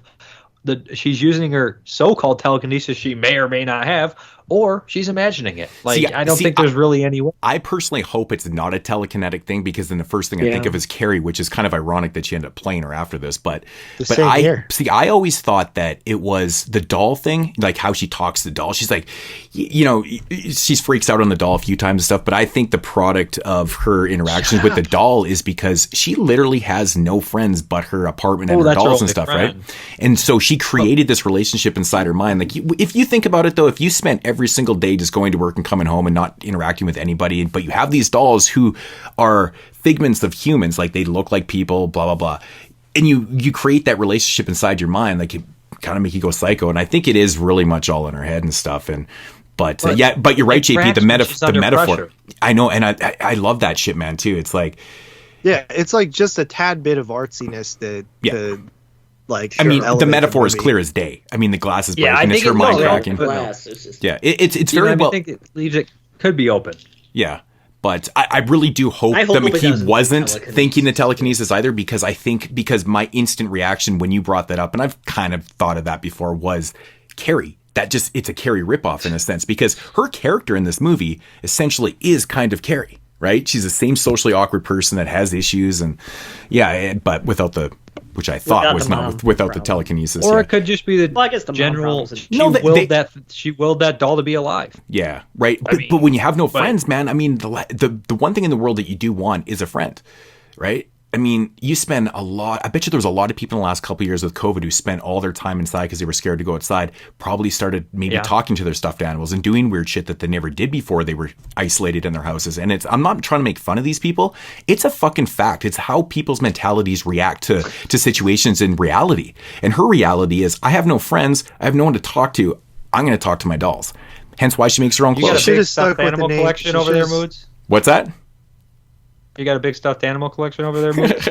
I actually don't. The way you said it, you acted like everybody had stuffed animals. Yeah. Well, what I'm saying, though, should have stuck with the name Yam. But it does make sense for somebody that doesn't have any friends. I know what you're saying. Yeah. For somebody that doesn't have any friends, would possibly have dolls. I'm not trying to say something in their house they talk to. Talk to. Like, right. Do you talk to your pets, Moose, when nobody's home? Absolutely. I talk to my pets. I will not lie. I talk to my pets like they're humans. Like, I'll be like, Bonnie, what do you think of this? Me too. And I know she's not going to answer, but it's that interaction, and like she's looking at me with, or just give them dumb nicknames. Yeah. Oh, dude, I have like 30 different nicknames for all my dogs. It's ridiculous. But I do spend a lot of time in the house by myself, right? You know, wife's working. I work from here, and you know, I got my dogs, right? So I get where the mentality. I'm not insane. At least I don't think I am. But I do spend a lot of time talking, but I'm not like that weirdo that's like answering questions too. I think you're going a little bit far if you're answering yourself and shit. Hey, Candyman Blu-ray, what do you have for today? Yeah, I think honestly everybody does talk out loud. Hey, Candyman Blu-ray, you're gonna go away soon because I'm getting you on 4K. You're not kidding. It's not even so much with me. Like, I'm one of those people that likes to think out loud, because if I hear my thoughts out loud, I process it better. Like, if I'm just thinking about something, I'm like, Makes okay. sense. But then if I say it out loud, I'm like, oh yeah, so this blah, blah, blah. It's like working out math. Like, I have to do it out loud for some reason. It's just weird. But then I'm like, oh yeah, that makes perfect sense to me. But that's just the way my brain operates. But one thing I noticed a correlation between these three movies is, and they're all like this, every movie you watch with the mentally ill main character or a psychologically damaged character, whether it's Psycho or mostly the Psycho sequels, but any of these ones, all the side characters are offbeat and zany and weird, and they're very entertaining and funny, Dave, and they're all like that. You know another one that made you watch that would have fell, Office Killer would have fell in this category. Office Killer is another one, and all the characters are offbeat in that too, and like I said, all of them are like that. Dream No Evil, everybody's fucking crazy. Everybody's crazy in these movies, and the main person is the one that everybody's like, you're the craziest, and this is like, James Duvall's fucking batshit in this. Jeremy Sisko's a little off. The fucking Anna Faris is insane. Everybody's nuts. She comes off like she's insanely high the whole time. Like, she's just like, I'm gonna flaunt my sexuality, but I'm like super high. She's perfect. Yeah, it's funny. I knew a girl that was just like that. And I always Anna Faris and her reminded me of like the same. Mm-hmm. You are I don't right. Really have any negatives on this movie. You are right though. Like, when you have a protagonist or an antagonist, I guess, whatever you want to call them in these movies, but our lead badass bitch. Yeah, and you know, they have mental issues, and they kind of live in that reality of, you know, having mental problems and stuff. But you're right though, there is a lot of weird and zany characters around them, and it's almost like it's weird. It's almost like their weirdness and their reality is like almost magnetic to these type of people, right? Like, what are the chances that she would just go and sit down next to James Duvall in the film and stuff like? It's just weird like that, right? Like, that guy is obviously And I'll do the most Canadian thing here ever. Out to lunch, just to make Dave laugh. Out to lunch. But I'm just saying. But that guy's obviously just kind of a weirdo, and he's like being overly nice and shit, and she doesn't really get it because she doesn't really get anything. And yeah, and then he has a demise. Has James Duvall ever not played a weirdo in a movie? You know what? I think there's just something about his look. He's just perfect for this. I love his voice. He's got the greatest voice. Dude, his hair, like, who the fuck came up with his hairstyle in this movie, though? Like, what? It's 2002, man. I just love when he's such a weird character. He's like, man, he's like, bro, I'm totally burning up on you. Can I take my shirt off, bro? And she's like, yeah, go ahead. It's such a terrible reason to take it. He's like, no, on. And then he takes his shirt like off. Those Slipknot, those big pants. Remember those Jinko pants they used to wear and the spiked? Yeah, there's a lot of kids that had the hair. Oh, dude, totally. And then like 2 seconds there, he's like, oh, I'm still burning up, bro. Do you got some ice to like rub on my nipples? I'm like, what the fuck? Who does that? Wouldn't you be like, get out of my house right now? He's a quick mover. No, he wants to go to the freezer and find the dead cat, and that's what's weird. You know what I love about that scene, though, is that they didn't really beat around the bush on it a whole lot. Like, you think that he's going to half open it up and she's going to talk to him, and then it's going to really kind of play, you know how those scenes always play out way too long and stuff? He notices the cat and they read away. And he's like, what the fuck? What the fuck is that? You know, I love that scene, man. But that's, okay. It's edited cool, too, the kill. How it, like, shows it and then cuts back right now. It's kind of a strange edit. Right. That's cool. Right. And you know, actually leading into that, man, that's one thing about this film that I really enjoy the most out of all three of these films. Excision's pretty good, but it does it differently. This one plays it more in a reality, you know. But the pacing in this movie is fantastic. I love the character study of May throughout this film. Like, it really does showcase, and it makes the third act feel so appropriate because we see this build up until she completely, literally breaks. Right. Yeah, everything's set up too. Yeah, that's what I'm saying. It's so perfectly executed. Like, you feel for her and then she snaps and you kind of don't, because you're not really supposed to feel for her at this point because now she's just killing people and shit. But at the same time, you kind of do because like of what has happened to her before this. But the build up, the pacing is fantastic in this film. For like a 95-minute film, there's never a downbeat moment of like, oh my God, just moving along kind of thing. There's always something happening that makes sense in this. And I love that too, because, you know, a lot of people can watch these films. Like, I remember seeing reviews back in the day of Alyce Kills, and people are like, it starts out good and the whole middle of the movie is fucking terrible. And then, you know, and then it finishes off with a bang kind of thing. And I'm like, you know, I get people's points on that, but not really. But, you know, when you're doing... I think Alyce Kills opening is the weakest part of it, actually. Like, when you deal with character studies, you have to have that character buildup. You have to give the viewer something when you're doing this type of film, when you're dealing with mental illness and stuff like that, right? So, but I think May does it the best. The script is fantastic in this, and it's executed perfectly, in my opinion. So, had to say that. Guys, got anything else on the film? I agree. I just love her, like, mannerisms and like watching her performance. Like, it's one of those movies where you just like find yourself like watching her in a scene because of all the different shit that she's doing. Like, even the way she's like trying to smoke and stuff is so awkward and hilarious. Yeah. Even like when she's she wants to fit in because she's never fit in anywhere.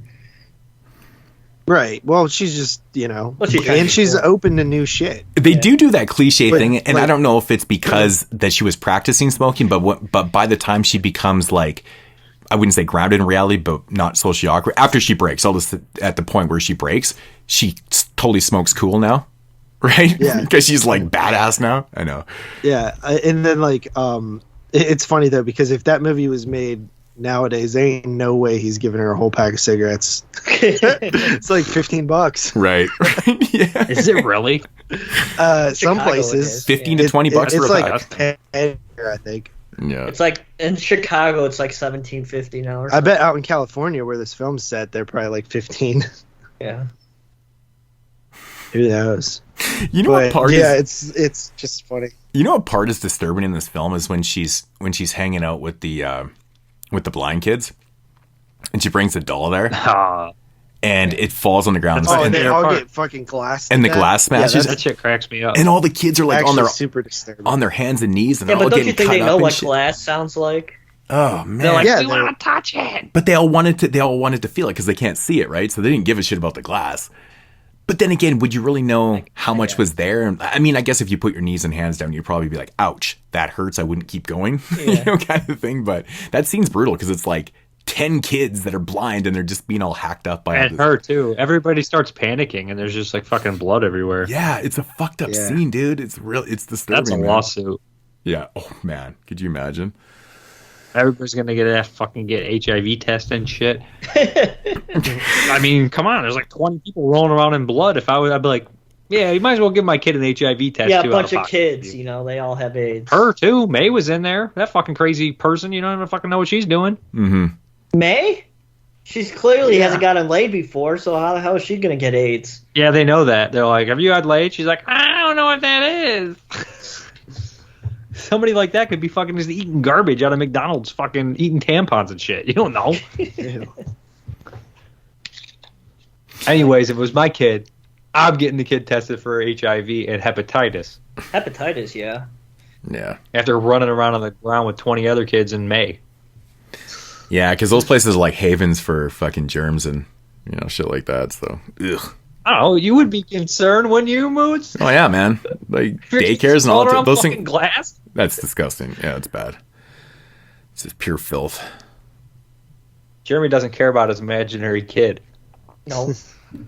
He'd let him get shot, like that movie. What movie? Oh, that movie. I'm not talking about that movie. No, that one sets Dave off, man. Serbian film. I'm just fucking around now. Now it's a joke. Yeah. He turns into Mr. Parker on that one. Oh man, good stuff. Good stuff. I don't have that much to say about these movies, to be honest. I like them all, but I don't have anything to say. I mean, without giving the whole thing away, man, I will say one thing, and I probably mentioned this before. I feel like I've said this before because there's always something about a scene where when milk spills and it flows into blood, that's like super poetic to me. I love that scene in this film. Yeah, the contamination of purity or something. Right? Yeah, dude. There's something, and it's the way it's shot too. It's perfectly done. It doesn't beat. It just kind of goes in there, and then it shows it kind of in slow. It's great, man. It's really. They do it in Stenhall syndrome too. Yeah, there is a scene. Yeah, I mean it's been done in quite a few films and stuff, but I think they do it. Don't they even do it in Terminator 2 with the step? Yeah, I think they do when they kill the step parents. Yeah. But no. Lucky McKee's May. You guys have anything else? Should we get into ratings? Yeah, ratings. Okay. Let's start with Jeremy. JP has to go first always because he's retarded and had 11 in the top 10. He just told you to go first, so shut up. All right. I'll give May an 8 out of 10. It's actually the first time I watched it. I feel like, you know, if you guys have clearly seen it more than I have, but the performance is amazing, and as Mood says, it really does clip along at a good pace, so I gave it an 8 as a first-time watch. All right, Dave. Yeah, I was a little bit salty when I had to rewatch this, because I watched this one, how long ago was that, JP? A year and a half ago or something? For Summer Series, yeah. Yeah, so I was like, man, I don't fucking want. Then when I started rewatching, I was like, no, this is good stuff. I still like this. And actually, this is probably I think the third time I've watched May. So I'm an 8.5. I like it quite a bit. It's good stuff. JP? Yeah, this is my fourth or fifth time on this one. I first watched it for the Top 10 of 02 show that we did. I love it. And I think that even how Dave was saying that he was disappointed to have to watch it so soon. Normally I do get that way, but not with this movie. I was actually looking forward to watching this one out of the all three, and I haven't seen the others in longer. But it works so well, and it's it's an amazing movie. I give it a 9 out of 10.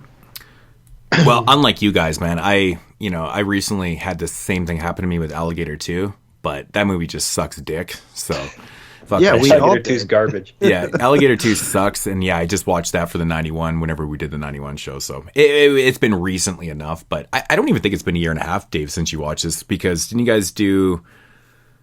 Oh, no, I guess it would have been. We did the 2000. Right, because that was 10s last year, yeah, okay. Okay, so I'm going to stick with my original rating on this, 10 out of 10. I love this movie, and I've stated before, because I think this movie actually is in the Hall of Fame, isn't it? Yes, it Yeah. is. Yeah, it is. it's already been rated on here. So yeah, from the 2002 show. So not really too much of a surprise on that one. I just think it's a fantastic character study that works well, like just perfect in every aspect, man. It's great. So that is going to conclude May from 2002.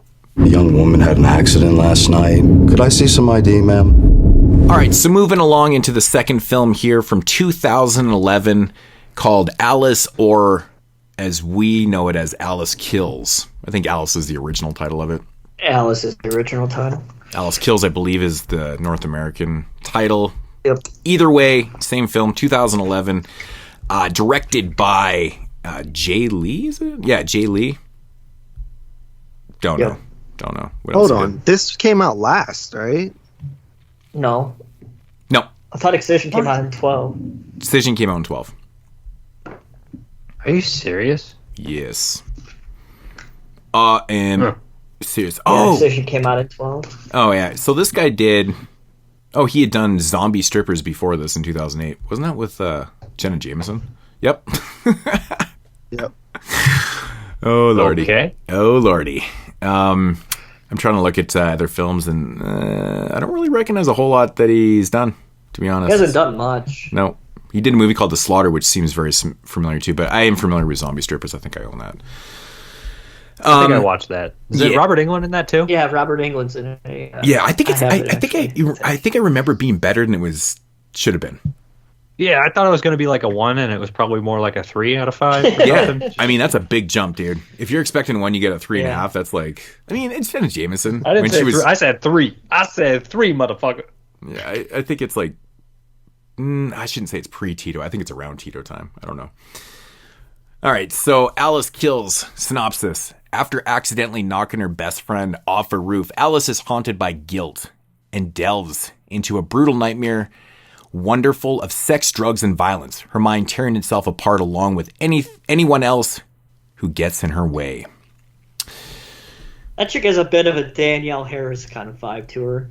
That's interesting. It mentions Nightmare Wonderland in the synopsis, because there's actually a connection to Alice in Wonderland. I read it's the very first trivia thing here. I would have never caught on to this because it's just one of those things. It's very simple, but I never would have caught it. But it says like her friend's name in the film is Carol Lewis, and it's just the reverse of Lewis Carroll, who wrote Alice in Wonderland. Yeah. And it basically, you know what Alice in Wonderland's about, and that's kind of where the general idea of this film kind of comes from. But yeah, it's her friend that she pushes off the rooftop. So, thoughts on Alyce Kills? Dave, enlighten us. This is pretty funny because I was like, oh, I get to watch Alyce Kills. I didn't see that one. And then I went to look it up on Letterboxd, and I had watched this one, and I rated it fairly well. And I was like, what? And then I realized I had dementia. Didn't remember a fucking thing. So I start watching the movie. 5 minutes in, I'm like, oh, I remember this one. I like this movie. Yeah, that movie. And then 5 minminutes. I think you gave it to me, Jeremy, as a Patreon pick back in the day. So I'm like 10 minutes in, and I'm like, I don't like this anymore. And then I was like 30 minutes in, I was like, did I really rate this high? And then by the end of it, I was like, I rated it the same high rating. I don't know, man. I just the ending packs a punch, and it's one of those same deals where at the beginning I'm like, this is okay, standard shit, but then like she starts bumping in all these other characters, and they're just wacky and weird. Like even the cop at first is like, so you let her go up on the roof by herself. She wasn't that sad. She's like, you just said she was crying uncontrollably. Like everybody in the fucking I love that scene, dude. Really, really good. And I love the drug dealer. He's such a fucking perfect drug dealer. I love his goons too. Dude, his the goons guy's are always ridiculous. sleeping. Is always fucking tweaked out, sleeping the entire time. But the drug dealer's the way better actor of the three. Like he's got the best lines. He's got the best fucking bullshit, the soliloquies and stuff. Like all those things are like the kind of shit that people. You see this gun? Like, and then he's like, "This is the gun I killed my brother with." When I yeah, was he's 11. like giving good. It's like, but the line where he's like, but he makes good points like, though, like political points too. No, yeah. Too. He's like, no different than those cats on Wall Street. I'm just doing. And then he like changes it when he's like, accused of being guilty, and he's but I don't know. I like the characters. I like that she snaps, and I think she's funny and crazy. And there's a couple of characters in this movie she kills that I fucking am so glad she kills. Yeah. I enjoy it. It's good stuff. Yeah. It looks kind of cheap though. The picture quality is not. Probably it's probably cheap. dark. Yeah. All around, it's a cool movie. It does look very. you're right though. Like after watching a bunch of 4Ks and nice Blu-rays, and then I watched this Alyce Kills on DVD, I was like, holy man, this thing! I couldn't stream it. I couldn't tell if it was Amazon. just because it was the DVD or for the way it was shot, because I've been so just watching good transfers. But I was like, holy man, this thing. It looks very low budget. Yeah, I did stream it. I did stream it, and it didn't look great either. Yeah, it's probably the way it's shot. First, I watched the DVD for 15 minutes, and then I saw that there was an HD print on Amazon Prime, so I watched that, and it didn't really look that much better either way. So yeah. I thought it looked all right. Yeah, I gotta agree though, man. You watch it at work? No, I watched it last night at home. She looks like Danielle Harris. Damn it. Well, do you know what's funny about that, Jeremy? She is it's right. kind of interesting. The like weird connection is the Tamara Feldman plays Carol, and Tamara Feldman was Mary Beth in the original Hatchet, and then replaced by Danielle Harris in Hatchet 2. What? Didn't we talk about that one time? Or I remember this conversation somewhere, and I was blown away by that too. I was like, wow, that's a crazy thing. Yeah. That is nuts. Isn't that weird? Yeah, that's nuts. I should mention Tracy Walters in this too. Tracy Walters in this, and that was cool to see him. Yeah, character actor. Silence of the Lambs, Batman, Young Guns 2. So again, going back to James Duval, who had a messy fate in May. He's also in this film too. And he's okay in this though. He's fine. Yeah, no, his character's a little bit more memorable in May, for sure. I mean, you can't not forget that hair. No, I meant he's fine. He doesn't get hurt in this one. He's fine.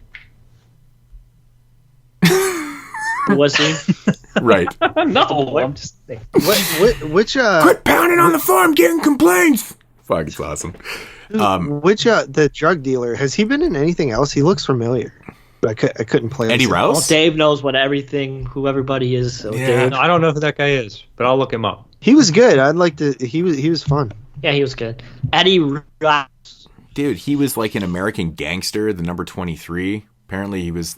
He's got credit. I don't know how big his roles are in these films, but Apple Express.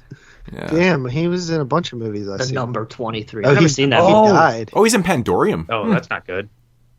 Larry Cedar was the other goon. I didn't even know that was Larry Cedar. Oh, wow. He was in Deadwood. He was in Bud the Chud. Is Pandemonium any good? I have that movie. I think I like Pandorum? space movies. Pandorum. I think I remember liking it. Yeah. Dennis It's been a while. Quaid. But I got to agree with you, Dave. What was the drug dealer's name? Rex or Eddie Rouse. Okay. Yeah, no, his character is like my favorite in the whole movie, dude. Like when he starts giving those monologues and getting all political and shit, and he's just being so dead serious about shit, and like he has so many great lines, man. So many great. Fucking It lines. reminds you of like a classic like person who's like real high and thinks a lot. But they kind of give him like I had friends like that. they give him moments too, where it's like his drug dealer friend beside him, the guy that's doing all the drugs and shit, when he thinks that she's wired. And she pulls her pants down. And he's like, no, seriously, man. I meant, pull up your pant leg to see if you got a wire down there, kind of thing, right? But he's not being like super sleazy. But the other guy's like, yeah, this is awesome. This is awesome. Larry Cedar was the dad. He was the dad at the funeral. Yeah, that's crazy. That funeral scene is fucking crazy, dude. That's the craziest scene in the movie. I like how the guy even says it's like friend, necrophilia. because I feel like lesbian. at that point, she fully loses her fucking mind in that scene, and like, oh my god, that scene is fucking crazy, dude. When she's really dismembering the bodies, bro, that shit is fucked. Yeah, dude. Like she just borrows the baseball bat and the saw from the dude. See, I love that shit, man. Because when you tell people the truth, they don't believe you. Like, right. what do you need these tools for? Dahmer. What do you need these tools for? Well, I'm just working out methods of disposing dead bodies. Okay, man, whatever. Go ahead, use my tools. It happened with Dahmer once. He was carrying a body out of a hotel room in a suitcase, and they're like, "What, do you got a body in there?" And he was like, "Yeah." Somebody told me that. Dustin told me that story. He's like, "Yeah." Good. He started laughing. It really is true though, because like, if you tell on yourself, like nobody's gonna think you would tell on yourself. So it's like just play it off as a joke. Never get mad. Okay, so getting into the character of Alyce, all three of these characters share similarities. They're definitely all fucked in the head, but they're fucked in the head for different reasons. I think, like, Alyce, I believe, like, the way I take the Alyce character is that, I don't think she's fucked from childhood. I think maybe, sometimes. I think the situation made her fucked. Well, no, the thing is, drugs did help. Okay, Yeah. so but you got to look at it this way though too, because she obviously had a little bit of issues. She was very jealous of her friend, for one thing, because they showcase it very well about her, kind of wearing the same shit as her, having the same ringtones, which I love the ringtone, by the way, which is Crazy Train. That's kind of, it's not even ironic. It's just hilarious that they did that. And it's actually not even the real Ozzy song. It's totally just a ripoff of Crazy Train because they couldn't get the rights to the song. I love that. But the Crazy Train thing is kind of like the glass breaking in May. It's very similar. But yeah, no, Alyce has definitely got issues with her friend. She's very jealous of her friend. She wants to be her friend and stuff, hence why she does what she does. I don't know why she's hotter than her friend. Yeah, I don't know. I mean, people are just like that. I don't know about that. It doesn't even matter though, man. Her friend gets a little bit more shine. She's the one that gets the guys. Yeah. She's the one that's a little bit more popular. She's not as awkward. She's jealous. She has fucking issues with this and she wants to do something about it because she wants to be her fucking friend.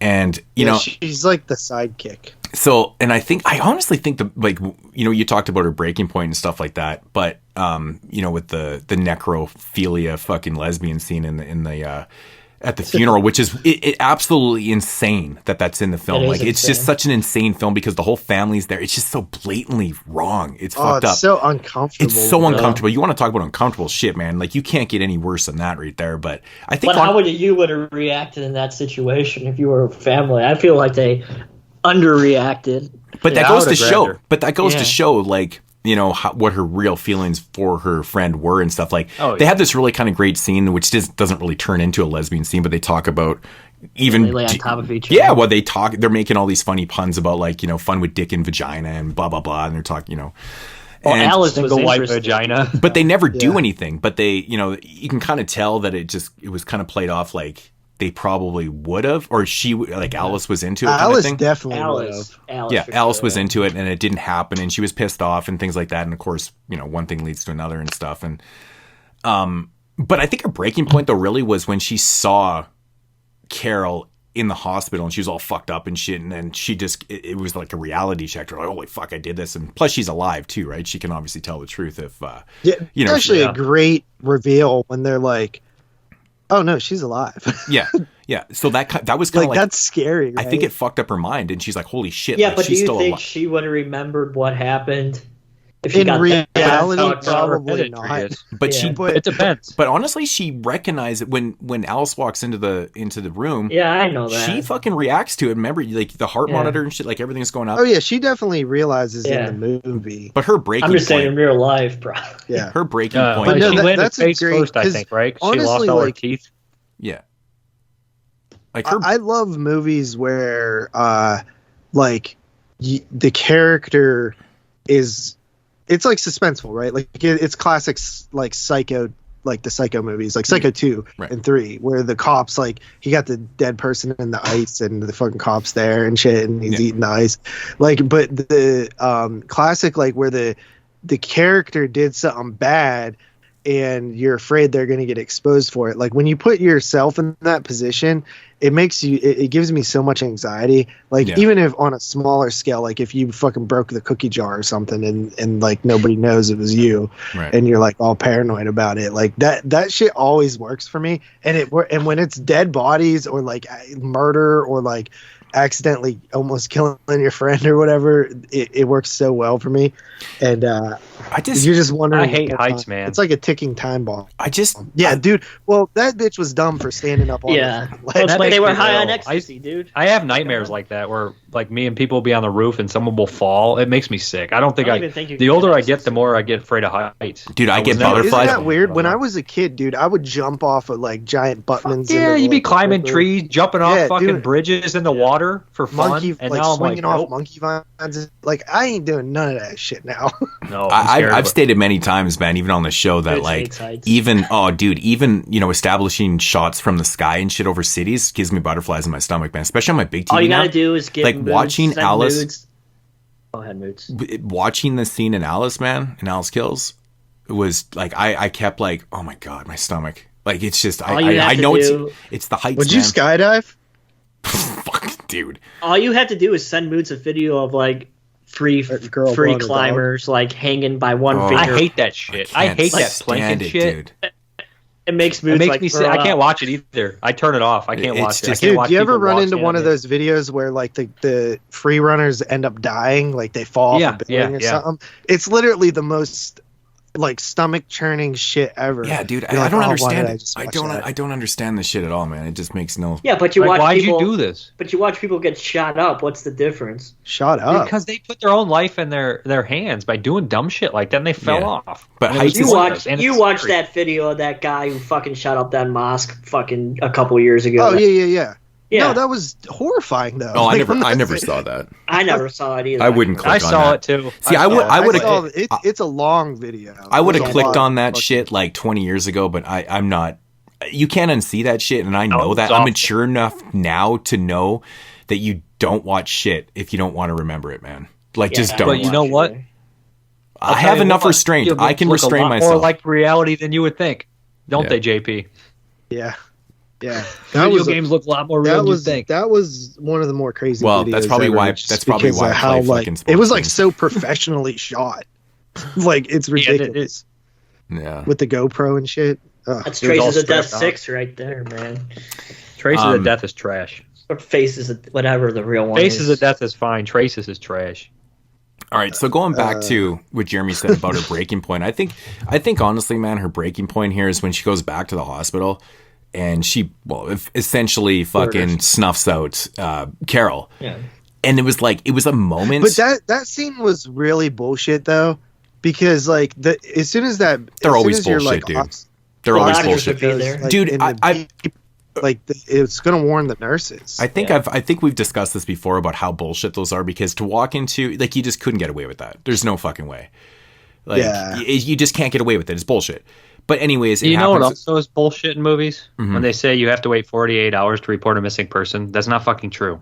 Person I live with works at 911. That's nonsense. No, That's it's never bullshit. been true. It's bullshit. And plus, it's completely unrealistic, because if you don't find somebody within the first 48 hours, the chances of finding them dead. are not good. So why would you not be able to report it before 48 Especially hours? a fucking kid. Yeah. So If you're writing that in your movie right now, cut it out. It's bullshit. yeah, you're an idiot. So I she's, don't know. My cousin was abducted for like a week. I mean, it does happen. I mean, fuck Yeah, we're not saying that, but you know what I mean. Yeah. If it's like fucking like Otis Toole or some Otis Toole, your kid's fucking already got his head cut off. Right. Yeah, so I agree with you, JP, because I was actually I knew you were going to bring that up anyways, because we've had this discussion before about these stupid things in films. Just like I feel like there's better ways to do that. Yeah. Scene like just poison her or some shit, or So, the only thing unplug her ventilator or something. Right. I don't know. The only thing I take away from the scene is that, like, to me, that's her breaking point, because she officially snuffs out Carol, and you can almost see it's fucked up, man. It alters her reality so much that it almost empowers her because of what she becomes after. Like, this is literally leading into what she becomes, right? And it's almost like it empowered her, and it created the monster. Like, I think it was there already, but like once she snuffs out her friend, she's like, I can do all this shit. And then look what she does at the drug dealer's place and stuff. Like, she just gets fucking crazy, man. She gets I absolutely. don't think she gets crazy when she starts fucking cutting people in pieces.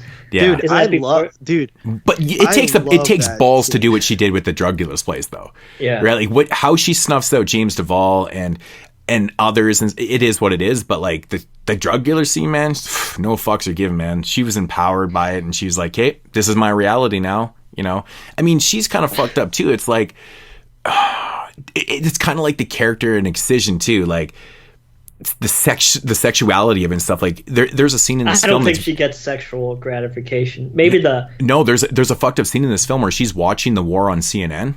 And she's like getting off on it. Yeah, that shit. part's a little silly. She's flicking her bane. I know that, but yeah, I would have cut that out.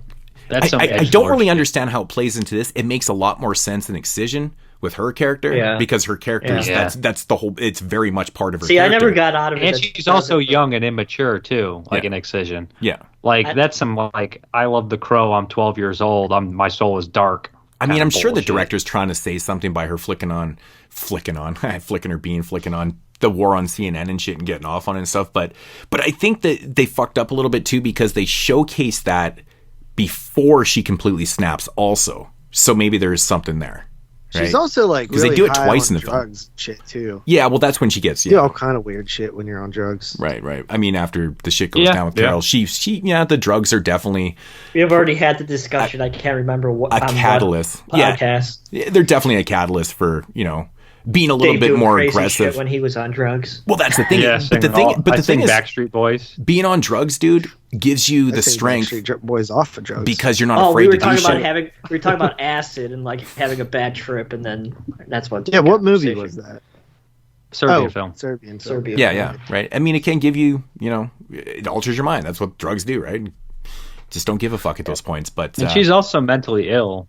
On top of that, yeah, drugs and mentally ill usually doesn't mix well. Oh, she's you're not if you're like got pre-schizophrenia and stuff. Like sometimes drugs can make it worse. Some drugs can make it better, but a lot of times it's not good for you to mix drugs, especially multiple drugs. With the mental illness. I mean, I think that people. Mixing multiple drugs in general, especially when you're talking like hardcore drugs, is usually not great anyway. Says who? I want documentation. Justin Patrick. I'm not trying to say that all people that do things that she did, with her friend, that she was kind of trying to be her, mimicking and stuff like that, or that have complete mental issues and stuff. But I still think that there's something there when you can't be yourself when you're trying to be somebody else. Like, I mean, there's definitely something there to look into, right? If you don't want to be yourself and you want to be someone else, you're definitely not happy. Or there is kind of disconnect with reality and with yourself and who you are and stuff, right? She's kind of like the stylist. She's like the stylist, right? Yeah, it's very disconnected. I mean, we've known people in the past, I'm not going to mention any names, like, just as far as going as having weird passwords and stuff like that. Like, it's fucking, there's a disconnect there. There's strange things that people do that's not completely mentally sound, Nobody has any idea what I'm talking about, but some people might. I have no idea what you're talking about. But I think JP does. I just know I killed a male escort in Thailand in 1998. My point is I've seen male escort. Wait, was it a male escort or was it a lady boy? I don't know. Because you said Thailand. I thought you never know. You get what you get in Thailand. The home of getting fucked either way. Yeah.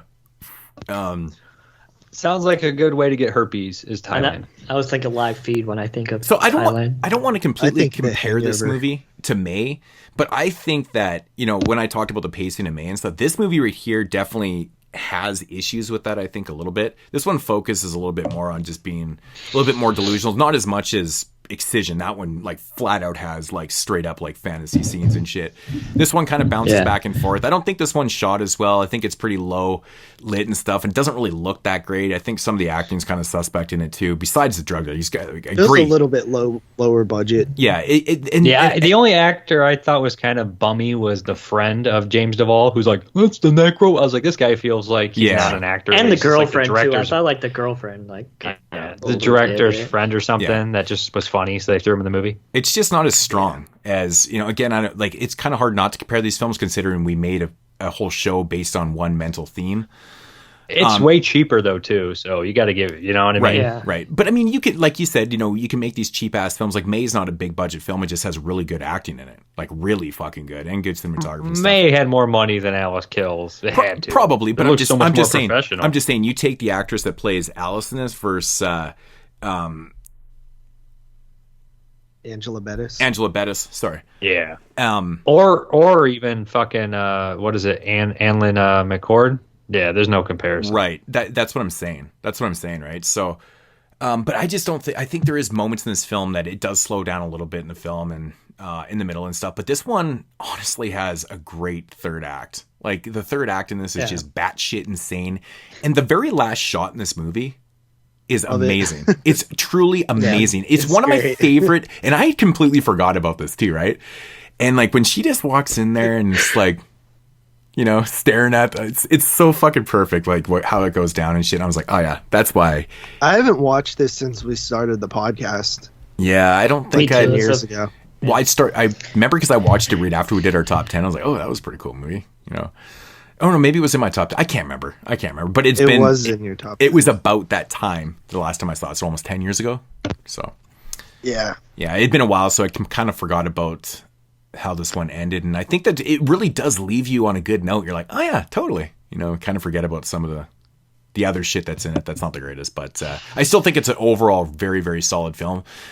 I don't really have a lot of issues with it. Just, you know, pacing and a little bit of acting and stuff, which I generally don't like to focus on too much. But I think when you're dealing with these type of like these strong social issues, like, you know, mental wellness and things like that, I mean, having a stronger actor probably does benefit your film a little bit. But it's not bad. I think she's good. I think she's good. Bad.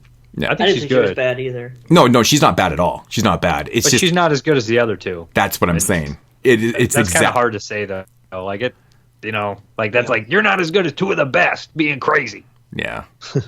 But I still think that this one overall. I wouldn't disagree with what you're saying. I'm just saying as a product overall too. I still think this one kind of runs right in the middle of the other ones. But that's just me.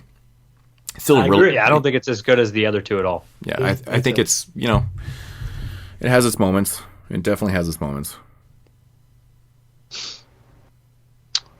Ratings? I'm good. Does anybody have anything else that they want to, any specifics? I'm all good. We didn't say that if we were going to spoil the shit out of these things. I mean, we haven't really gone too deep. I don't think we really spoiled anything. Yeah. I kind of don't want to. I mean, I feel like a lot of people have seen these movies, but not this one. Not Alyce, I don't think. Yeah, not many people. Not a lot of people have seen this. We better not spoil the Henry Fonda cameo then. I did spoil the cameo in Studio 666, and I shouldn't have done that. I don't know what that is. Don't tell me. So don't tell me. Yeah, by the time if I watch it, I'll just. I don't want to just stop. No, I'm just saying I don't know what it is. I've never seen it, and I'm just saying if I do watch the movie, I will completely forgot that Jeremy even said that. So I barely want to watch it now. If you spoil something, I will never watch that movie. Yeah, I just won't remember. All right. Yeah, Dave. All right, Dave. Me? Yep. 7.5. I like it. It's cool. It's fun. Okay. I really like it. I think it's a fucking pretty badass movie. I give it an 8. Yeah, I'm also in at an 8 out of 10 for myself. Jeremy? Me too. 8 out of 10. Oh, shit. All right. Well, that's pretty much where I expected it to come in. Good stuff. All right, so that is Alyce from 2011. I'd accept full responsibility for all my actions. But let's face it, he gave me hormones. All right, so getting into the third and final film here for episode 222. It's a film from 2012 called Excision. This one is starring Annalise McCord. I remember her from the reboot of 90210, believe it or not. Loser. Yeah. Yeah. But more importantly, this one's starring the beautiful Tracy Lords as her mother. And I really like Tracy Lords, man. I think she's actually a pretty good actress, man. She's good in this. She just showed her tits like she does in every other movie she's in. She stopped showing her tits after she was in all those fucking underage porno. Dude, what the fuck are you talking about, Jeremy? She fucking did porno. She showed her tits in one mainstream movie and said she'd never do it again. And she hasn't shown her tits in over 30 years. 35 years. Damn it. Yeah, no. It's funny because she did all those underage pornos and then became legit and then stopped making porno after like 6 months. Jeremy watched all those underage pornos and he wants more. Wait, are you being serious? She was in underage pornos? You don't know the story of Tracy Lords? So she forged her age and said that she was 18, but she was only like 15 or 16. Ew. Yeah, so she did porn for a couple years and she did like 100 movies and then that's illegal. Yes, so they had to pull all the movies from the shelves, obviously. And I just imagine Dana White when he's like, "That's illegal." And then the short and long of it, fucking illegal. So then the short and long is she turned of age and then she did porno for a little bit and then she wanted to turn legit and then she went legit in 86 and did the remake of Out of This Earth. And that was it. Tracy Lord's been in hundreds of things since. Yeah, but John Waters is in this movie. Yeah, so John Waters makes a cameo. cameo. Is Matthew Gray Kluber, Ray Wise, all those fucking regulars. Man, Ray Wise. Yeah. Ray Wise plays the principal in this movie, and I swear to God, he's either high or just is having the best time of his life because everything he reacts to, he just laughs at. He's like the most bizarre. He's the worst principal ever. He is, man. He's got that shitty line. Dude, it's like I love John Waters' pencil mustache. Oh, he's never not He's had a it. The cast in this movie is great. Everybody in this movie is really good. John Waters always cracks me up. He's a legend, bro. Yeah, even Malcolm McDowell, he's good in it too, man. He's good for the short period he's in. Everybody's solid. But Ray Wise, I wanted a little bit more because he was the principal, and Pauline kept getting in shit throughout the film and stuff. But every interaction with Ray Wise was priceless, man. Fucking priceless. Did you see Suburban Gothic Moods? Yeah. Did you see Suburban Gothic by Ricky Bates? Yep.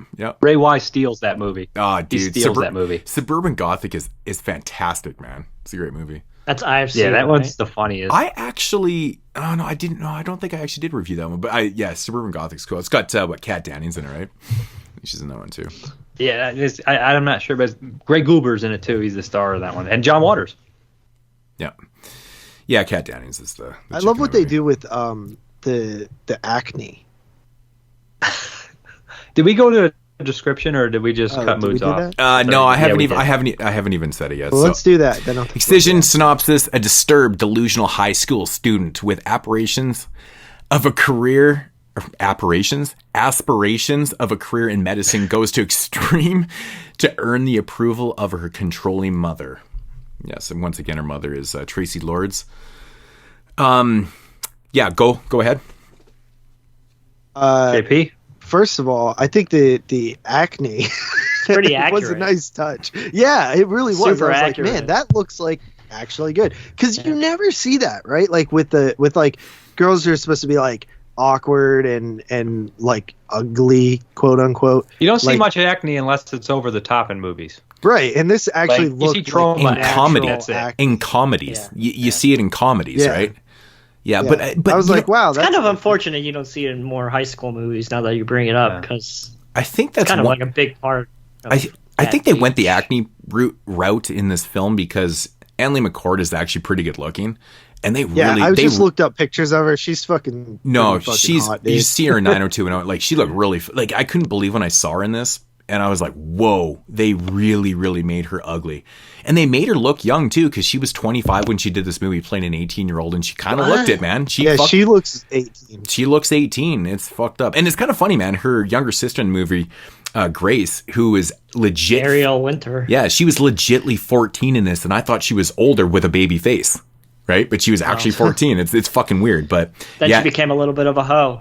Annalee McCord does such a good job in this movie. It's kind of like going back to like the May thing, man. The performance in the lead here is just incredibly awkward. She's fantastic. It's so effective. You know what really makes her performance, which is a strange thing that a lot of actors and actresses don't do. It's her posture.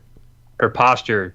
She has the things in her like mind too, where her posture is perfect, her acting's perfect, her skin. I mean, but when her posture is hunched over like a fucking ghoul, the whole movie, so it just shows the lack of confidence and like even it like mental like she just hunched over like a fucking monster. Her shoulders and that, just the way she moves, that's some true good acting right there. I think. I like her cynical nature too, and just like I love it. It reminds me of Daria or something. I don't know if you guys ever watched Daria. Especially the tampon scene. I feel like she clearly does everything she does with a purpose. She's definitely not a dumb person. I think that... I wonder if they ever had the intention of her licking off that tampon.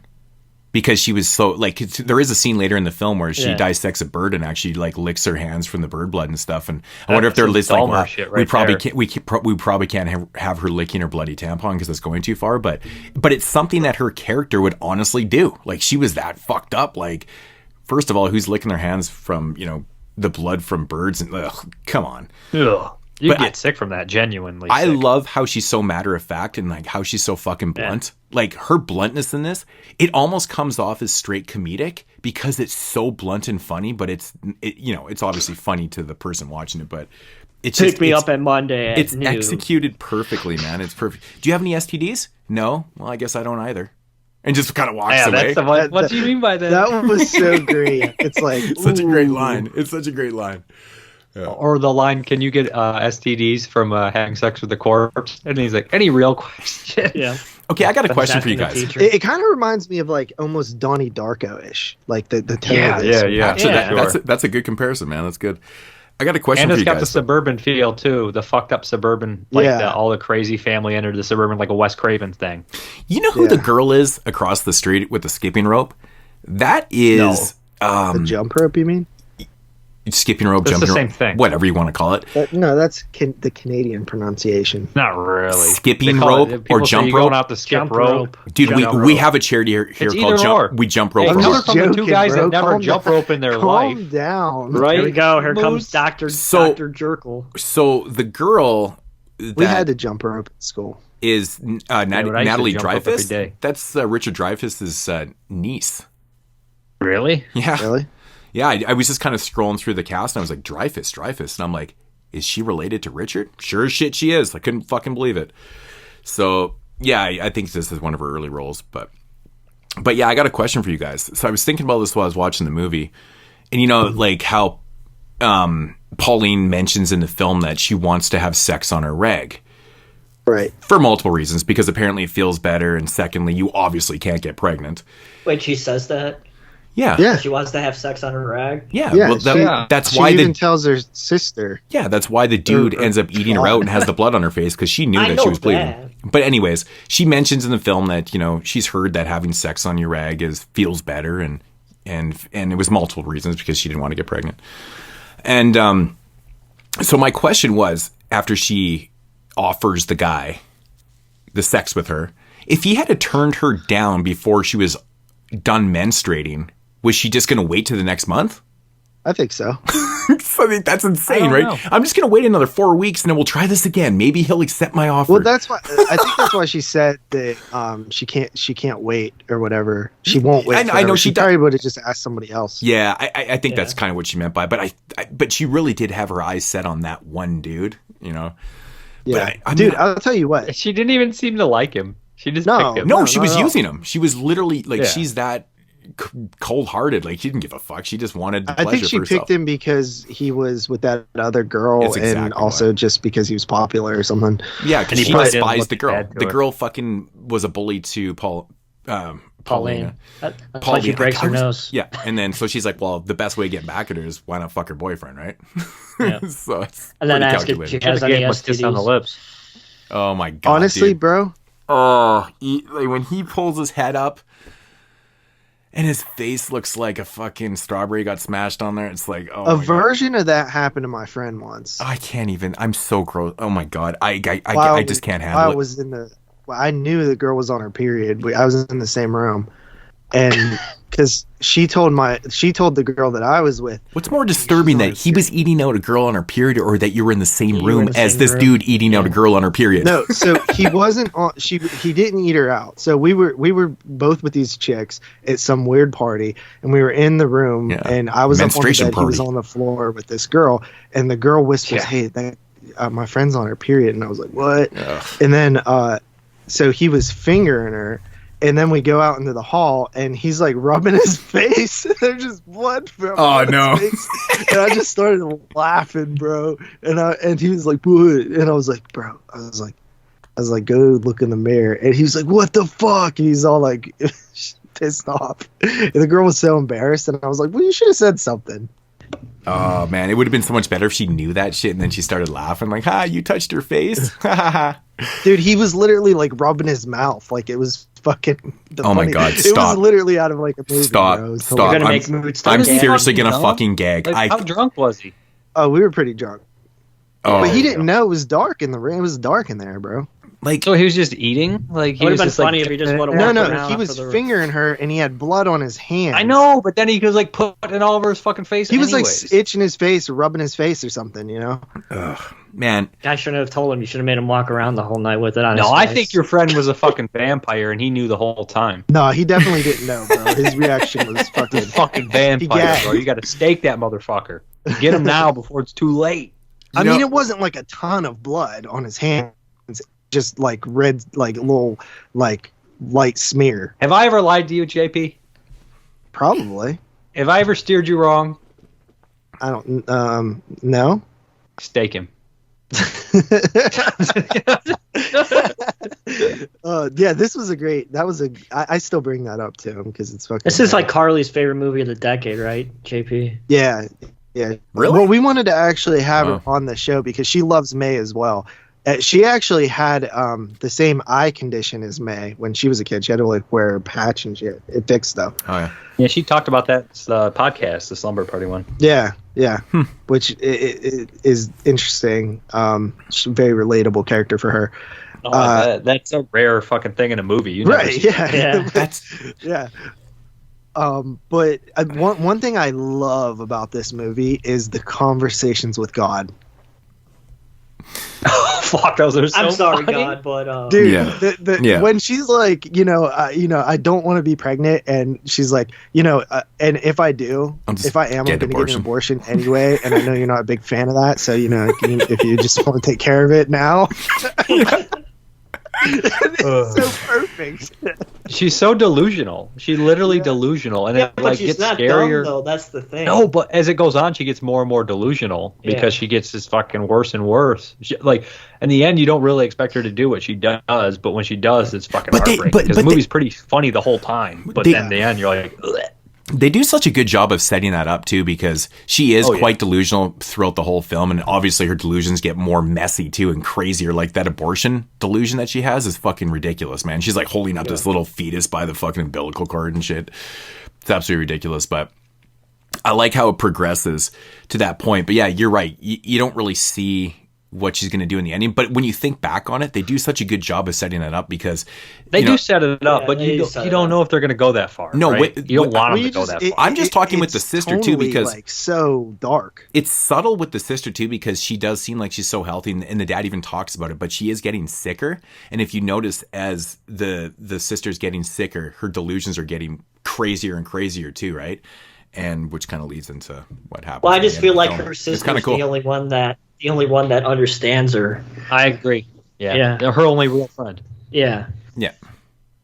Right. So she would do anything to try to save her, even that means. But I mean, it's What everything happens? though, man. How they set up that final scene with, what's happening with the sister and stuff, and with the mom and shit. Like, she really just wanted to please her mom, essentially, even though she didn't have a good relationship, but she figures, hey, if I do something good. It's just outrageous, man. It's just outrageous. And that whole scene, like at the dance when everybody's like 12 years old and she's, it's like I could see why she's fucked up, because her mom's just. I love when she kisses the dude. What's that on your lip? Oh, it's so fucked It's up. a cold sore. Does that mean I'm gonna have herpes too? I don't know. Not necessarily. Not necessarily. But only a sick bit. Like, that's just nasty, dude. Like, you got a herpes on your lip, you're just gonna lay one on somebody. Ugh, God. These movies have so many parts that, like cold sores disgust me to a point. Like, it's so fucking gross, dude. I get so grossed out. You guys know I have this phobia of like eye violence, and that happens in May towards the end of the film with her eye, and it's so hard for me to watch. And then of course, eating bloody vagina. I can't handle. Like, there's so many things in these movies that it's my God. I think the least out of all the craziness out of these three films is the necrophilia, lesbianism shit. I was just like, okay, whatever. That might affect some people, but not me. I was like, whatever. Yeah. Ugh. This is a great movie. I love the look of it. It's so bright. Like I said, it's perfect. Like, it's such a bright looking movie, and then like all the dark stuff underneath it. It's classic. Blue Velvet 101. You see the beautiful suburban neighborhood. You zoom down. It's white suburbia. This is the finger with the ants eating it. right under the surface. It's white. The ear or I finger. love I can't remember. Suburbia shit. Yeah, it's white suburbia with the picket Craven fences with the dark American undertones. Beauty as well. I felt bad for the dad, man. Parents. I always, when you think of Parents, like that type of comedic setup, right? Everything's all good on the outside. Yeah. Perfect American Or Shock family. Treatment. Perfect American family, and they're perfect. and Shock. Yeah, well, I've never seen Shock Treatment, but I've heard about it. But but Parents is kind of reminds me of that too. I feel bad for the dad, man. He's like with his cunty wife. Yeah, Tracy Lords she's trying her best. She's under a lot of stress, but honestly, McCord's she's a crazy. bad mom. She's not really hard, a bad I mom. imagine. But she knows that her daughter's like kind of fucked in the head, so she treats her a little bit different. And obviously, you're gonna your child is sick, and when you have cystic fibrosis, like, unfortunately, it's uncurable or incurable. So she's gonna die, dude. Like, it's brutal. Like, you're gonna have a special relationship with her because she's only gonna be around for so long.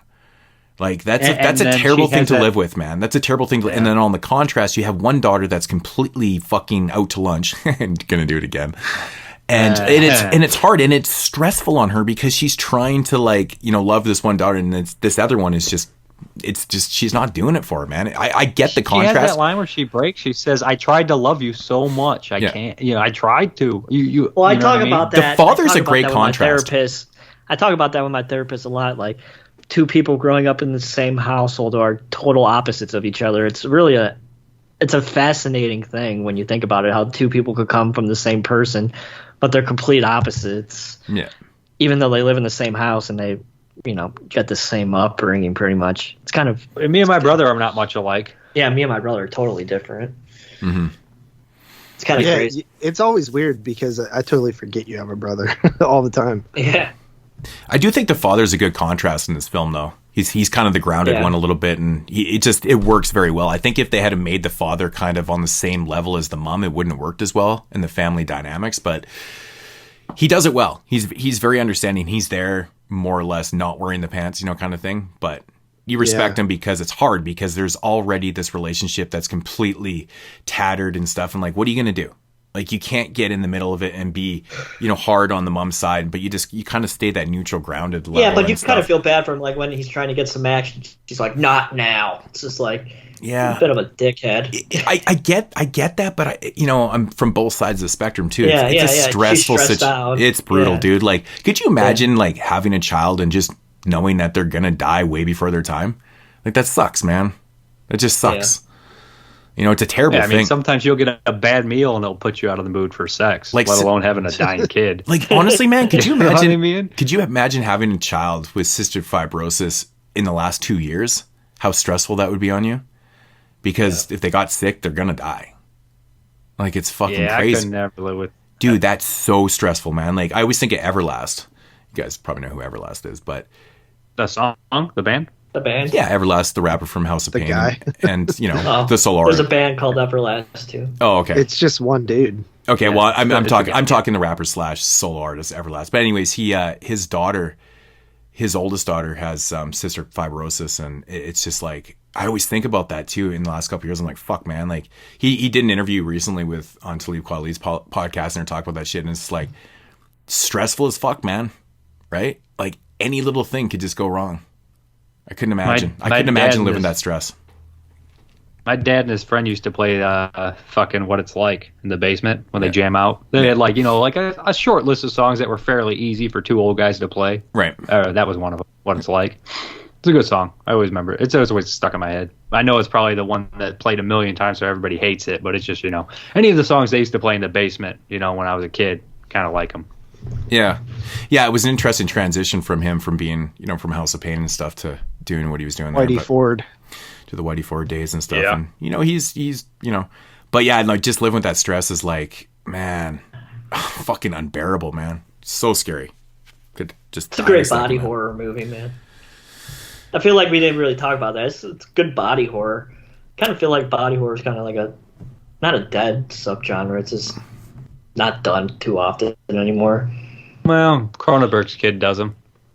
I never really thought of it as body horror, but I guess in a sense where it ends up being body horror. But yeah, I mean, I guess this is done differently. All the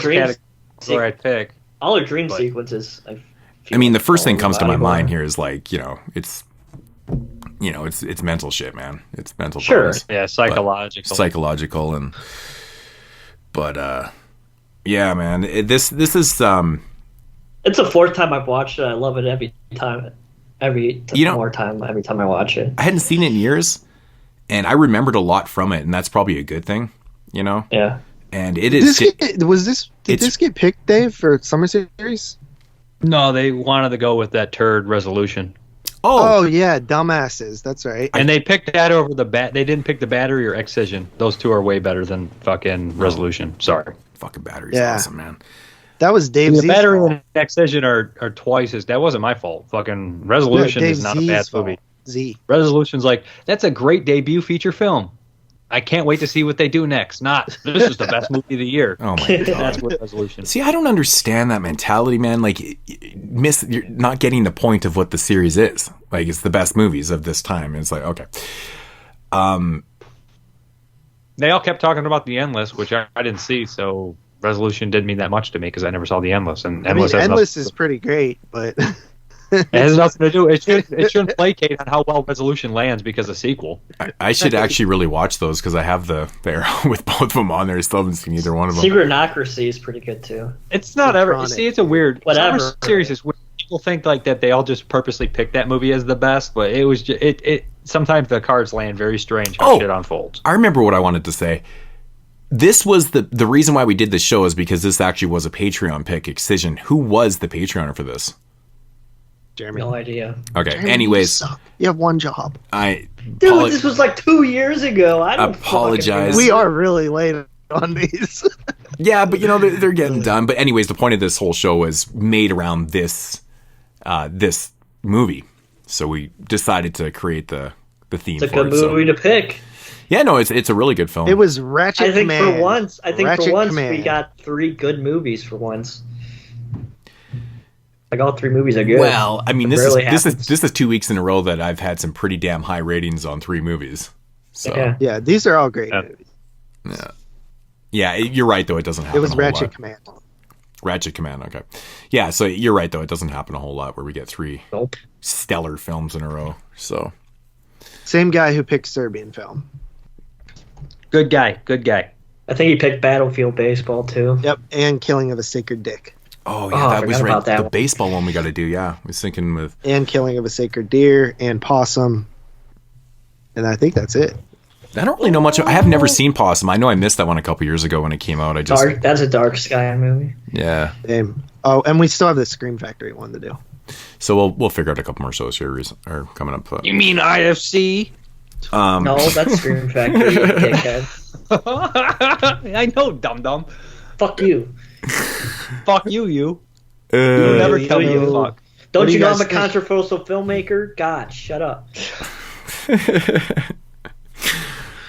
Is it time for ratings? Sure. I'm not pushing it along now, Moods. JP I think it is. He knew that's what I was getting at. Excuse. He knew that's what I was getting at. I was like, okay, ratings. Who start? I think JP starts. Yeah. Excision.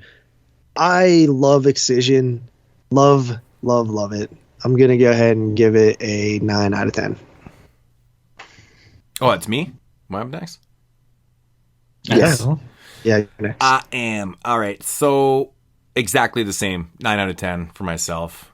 I think we did this. No, you had May 10. I was about to say, I thought we did the same on all 3. No, that's what I got my ratings at here. 9 out of 10.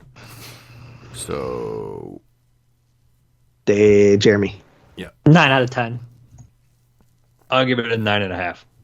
Whoa. Big. I like Ricky Gates. I mean, the dude's got a direct correlation to my funny bone. Everything he writes just makes me laugh hysterically. His new movie looks hilarious. I haven't seen any commercials for it yet. What is it? King Knight. Oh yeah, I think I heard about it. It's not a horror film though, is it? It's like it's about witches in Coven, and it has Andy Milonakis in it, and it looks funny as shit. What the hell? I can't imagine him. Got sleeves on my head, but don't call me a Lee head. The one thing about this movie that I wanted a little bit more was John Waters. I wish John Waters had some pretty crazy dialogue or just straight up monologue when they're doing their meetings and shit like that. Because I love Waters doesn't really say a lot in this. I love John Waters. Yeah, no, his look is he great. just makes disapproving faces. Yeah. Well, he does that in Bride of Chucky too. He just has. Yeah, he's one of the best parts of Bride of Chucky. But he is fucking. He's a funny dude, man. John Waters is a funny fucking cat, man. Yeah. Oh, he's great. So he was great in this film is not yet rated. That documentary on how bullshit the MPAA is. Right. Yeah. I have to pick that up. He was great in there. I haven't seen that. I don't even know if it's in print anymore. I would like to revisit that. I haven't seen it. Yeah. But him playing that's a movie I don't need in Blu-ray. Do you need that in Blu-ray? No. That's a DVD if I ever seen one. But him playing a priest / like whatever the cheap psychiatrist kind of thing, it would have been great. It would have been great. It would have been great to see him with just a little bit more dialogue, but unfortunately, it was more him listening. It was more of him listening. 0.5 off of the Hall of Fame. Oh, really? Oh my God. Carly would have gave it a Serbian film. Not my fault. Yeah, these things are happening. Either. These things are happening. Serbian film was your fault. How was it my fault? Well, Dead Alive missed also just barely. That was Jeremy's fault. Herb Dean fault. That's 3 weeks. That's 3 shows in a row that we. That's 3 weeks in a row we've had a film missed by half a point. That's crazy. We haven't had a Hall of Painter in a long fucking time. We don't really get. That's because we don't do fucking franchises. No one pays for franchises anymore. So. Franchise. Although we could do some shitty films one day. Half the fucking franchises on the Patreon page we've already done. Someone needs to update that shit. Like hardcore. Oh, yeah. What they should do. It's like 5 out of 10. Shitty movies. Pick a bunch of 94 movies. Pick the retro year movies that none of us have watched yet, and just do like 3 bad movies from 94. That's what you do. 2 birds, 1 stone. No, I don't want to do that. Yeah, if you want bad movies, wait till we get the next year. Mirror franchise. That will be some Hall of Fame. Because it's gonna be shit. No, fuck. I couldn't even watch the first one, Moods. I turned it off. I want to do the Wishmaster franchise. No, because it's gonna be like me and Moods. Like 3 and 4 are terrible, and JP's like, they're not really that bad. They're not really that bad. See. So predictable. Well, that's the whole show, folks. I haven't watched them. I saw the commercials when I was a kid, and I was like, nope. The only problem is they changed the Andrew Dividoff. Yeah, they didn't change him. He left because they fucking suck balls, probably. Yeah. Don't that work? Yeah, but if you could get past that, they're not that bad. If you get past a big fucking anal wart, they ain't that bad. Nice. All right, next week's show we got Demon Seed. We just doing 2 movies and Baby Blood. Yeah, 2. Demon Seed and Baby Blood. Yeah, we just do a 2-1. Pregnancy Horror Volume 1. Pregnancy Horror Volume 1. Is this a Volume 1 or is this just a one-off Bad Bitches? It just sounds better if it's just. I'll probably title it Volume 1 just in case. I could think of you could do Pigs, Dream No Evil, and Office another one. Killer. There's tons of movies. Pigs is a good one. I love Office Pigs Killer. is a good crazy woman killer movie. We could do Crazy Fat Ethel. Like Pigs, like the 70s Pigs? Yeah. Oh my god, I haven't seen that forever, man. Fuck. Pigs is great. Yeah. You seen Pigs, JP? No, I think I have the Vincent though. I think you'd like Pigs. Yeah, I haven't watched it in a while. I think I probably watched when it came out, but it was like the old fucking Trauma DVD too. I only watched the Blu-ray, and I was so mad. I was like, I should have watched this 20 years ago. The DVD looks like shit. It's like a full screen. I'm sure it does. It looks terrible. Well, Trauma. Remember the Stendhal syndrome release on Trauma? That was fucking garbage. Or the new Gladiators, the fucking faulty one. Was garbage. That's because they were just porting all over their VHS transfers to their DVDs. They're like, oh, DVD, new format. Don't put the VHS guess what? on. Lloyd sure as shit did an intro for him, though. Honestly, dude, I fucking love Lloyd Kaufman. His intro on Surf Nazis. I know. Isn't it fucking funny, dude? He's like, we got a black woman before Black Lives Matters. Oh my god. Fuck. Actually, that's something that we didn't. That fucking brutal line in Excision. Don't you know that African American black guy? Yeah, he's like, don't you know African Americans are historically massive adulterers or something like that? I'm like, oh my god, seriously, that's such a bad thing to say. Right. He was just like so trying fucking to be embarrassed. nice racist. And I'm like, right? white people aren't notorious adulterers too? African American. Fuck. I'm like, come on, man, that's such a bad thing to say. But that's the kind of shit you just shake your head. Oh, totally. Some, suburban white mom would say. Yeah, exactly. And that's probably why they put it there, man. It's set in that neighborhood. It really is. It's Ricky Bates humor, man. Yeah. Like dark and fucking inappropriate. Totally inappropriate. Yeah. All right, so pregnant horror next week. So we go from Bad Bitches to pregnant horror. That's interesting. Which horror is pregnant? Demon Seed and Baby. Shut up. I thought, didn't he say pregnant horror? Jeremy didn't get it. Oh my god. That's a fucking retard. So we're going from Bad Bitches to pregnant horrors? Oh, I get it. Wow, Jesus Christ. Jeremy, come on. Okay. All right. Take us out of here. Thank you, everybody, for listening to episode 222 of the 22 Shots of Moods and More podcast. We're almost at 250, That's a guys. significant episode. 222. We'll be doing the top 250 movie posters. Shut up. No, posters. Top 250 Scream Factory posters. Fucking really stupid considering nobody can see the show. Top 250 Scream Factory posters. Commissioned Scream Factory posters? Oh, that would be horrific. At $250, Alligator 4K. If you want to follow the man Moods himself, you can do so at youtube.com/Moods616. If you want to follow JP or on his channel, you could do so. And you could see a wonderful live stream test video that he never took down, and we could all go and laugh at him. youtube.com/DoubleShotJ. What was up with that, JP?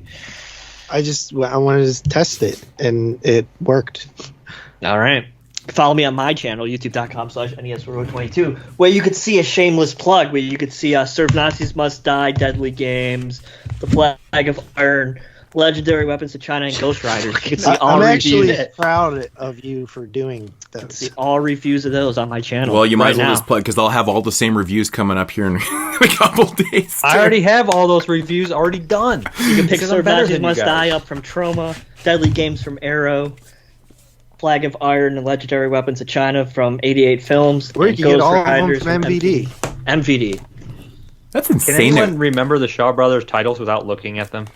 I love those movies, but every time I go to say the titles, I'm like, what was that one called? No, because most of them are similar except for the Oily Maniac. And you can follow Dave, a.k.a. The Old Man, at youtube.com/Mr. Parga. Check and the rest of the spiel. Sure, you follow us on Patreon, patreon.com/22shotspodcast. Get the sand sucked out of my vagina. Join us on Facebook, facebook.com, search bar 22 shots of moods and horror. Follow us on Twitter, twitter.com/22shotspodcast. And that should do it, everybody, for episode Dave, you 200. didn't even have that many angry. I'm proud of you. Not many angry, grumpy outbursts this episode. I've been taking CBD oil. All right. He was just what a a bully gummy. at the beginning. Just the gummies, one a day. Making him calm. That's interesting. I do it. like They're those good for you. gummies. Those gummies taste. I actually thought you were They don't talking to have- Jeremy when you said that at first, but No, they don't have any marijuana. They don't have any THC in them. They just have the Marijuana? stuff. What are you, fucking 80 years old? Doesn't have any Dude, marijuana. bro, you never even smoke marijuana. Marijuana isn't even like a fucking 80-year-old word. Marijuana ain't a drug. You ever call suck it some fucking dick pot, with like some marijuana? fucking old person. that's Yeah, called weed. an old person would probably call it pot. You fucking idiot. No. Marijuana was what an old person would call it. Yeah, 20 years ago. Jeremy's an expert on all things old and young. He has so many life experiences. No, more it's than not the an rest of us. episode of 22 Shots unless you have a tangent at the end of the episode. And my tangent is Dave calling it marijuana. So that's it. You're an idiot. Fuck right. you, JP. My tangent is you're an idiot. All right. We're getting the That's fuck fact. out of That's here. average. See you guys next episode for some pregnant horrors. I mean horrors. Fucking Andrew Dice Clay over here. Deuces. Dickory, dickory, dock. Oh! That pregnant fat bitch sucking on my cock.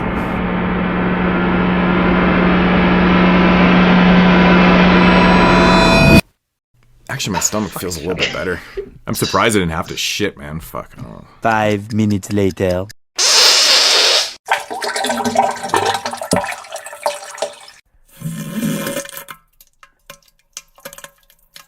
Martin Tanley. but If I I ever am say going that to means take I a have to shit. I was going to bring up, did anyone see TCM? And I was like, that's just going to go on forever. No, not talking about TCM. Yeah. I'm done with talking about We I've seen so liked much it. Texas Chainsaw Massacre. But I think it sucks, but I liked we it. all liked See- it. Moods seems like you did.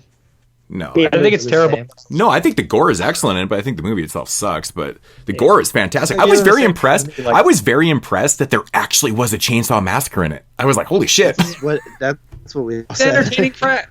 Like 90% of sequels, but we just didn't know any better because we saw them when they came out and we didn't care. No, It's the ninth one, man. The short and long, without getting into it, is I was really disappointed in and I generally wouldn't bring up the whole narrative thing in a sequel, but the thing is, this is a direct sequel to the original film. The problem I had with it was minor shit like stupid fucking we're famous chefs on YouTube and the cancel culture and shit, like just little things Yeah, like but I felt like they were making fun of the culture. Yeah, but it's me. It's still the simple fact that they had to throw in the cell phone shit, and the dialogue in the movie was actually really fucking bad. But okay, my biggest. I think for me the worst parts is Sally. like shit that just didn't make sense. Well, yeah, Sally was terrible. Well, that's Sally what was I'm getting terrible. at, man. Okay, so my first off thing was, oh my god, dude, like.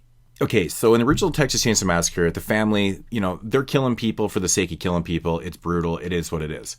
So They're also eating them. Yes, they're cannibals, and they do what they do. And there's no other reason to. So in this film, they kind of set it up where, these guys go in there and they fuck up and didn't realize that they want to make Leatherface a hero, like they wanted to make Michael a hero. They made it. They do. Yes, that's the problem with this movie. The setup is so bad. They almost put the sympathy factor in there. So they go in and basically kill off the surrogate mother who runs the orphanage, and then Leatherface is like, holy fuck, like that was the person that raised me. Now I got to go on revenge. So they give the sympathetic kind of feature to the film, and I was like, what the fuck? So now Leatherface is a huge hero. I'm like, it made no sense to be a direct sequel to the original film and what they did. I get it, it's 50 years later, but I was like, are you fucking with me?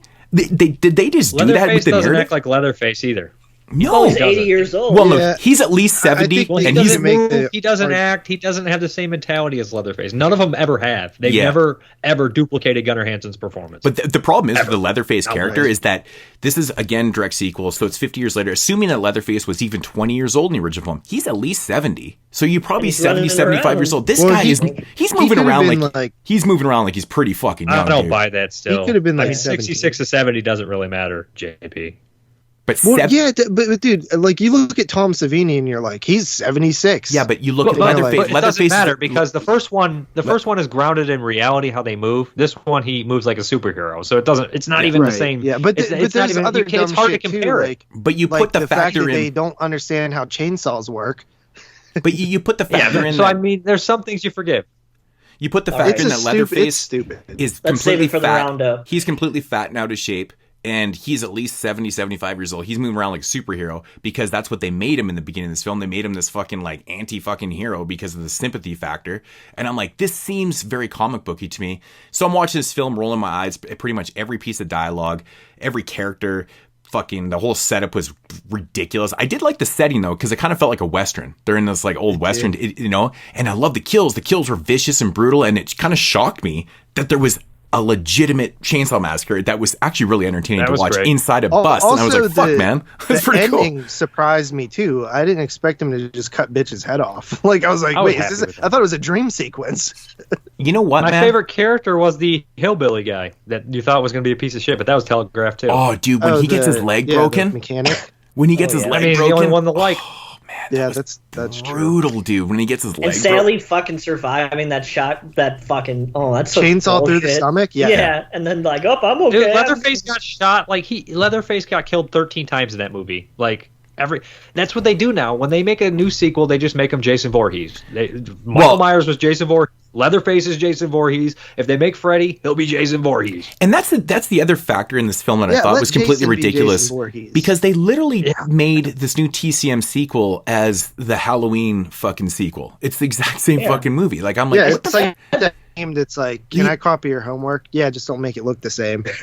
Change it a bit. Did anyone think Sally was the worst actress ever when she's like, you don't know me? I was like, this isn't real. So my thing is, when you're going to sell a movie based on Sally's back 50 years later to exact revenge, and they kill her off in like 3 scenes, like, and she barely uses it's just horrible. Didn't feel like that could be Sally either.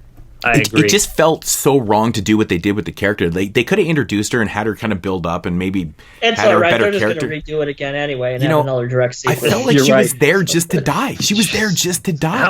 How much better would it have been if Sally was like a mom with a wife, like with 2 kids and grandkids, and she was playing with her grandkids and she heard about it and she had to make that decision where she was like, and she went and she obviously was going to die. That would be so much better. Like, have you ever seen Things to Do in Denver When You're Dead? Yeah. And Andy Garcia goes to get William Forsythe to be on his team, his job, a crime job, and they're all retired, and he sees like he's got the fucking wife and the trailer and the 2 kids running in the background, and you're like, this guy really should not be using him right now because he's got a family. That would be so much more impactful than just having her be this renegade bullshit fucking stereotypical one-dimensional character. It's kind of unbelievable though too, because in the narrative they say that like, after her friends got killed and stuff, she just never left the area, becomes a sheriff, and just like hunted down Leatherface for 50 years. I'm like, she's got to be the worst sheriff in the fucking world. Like, he's just plugged up in this fucking in this abandoned city. No shit. Like, you think she's dead 50 fucking years, you think eventually you would have found something out and done, like, it's 50 fucking years, kids dude. Who got adopted would be like, hey, there's a big mongoloid that I was living with. Right. Something would have came out. You would have found him. You get the sense that he's not even ugly in this. Well, he's ugly. He's just not. No, they anti-heroed him, man. The setup to why Leatherface does what he does in this film is fucking retarded.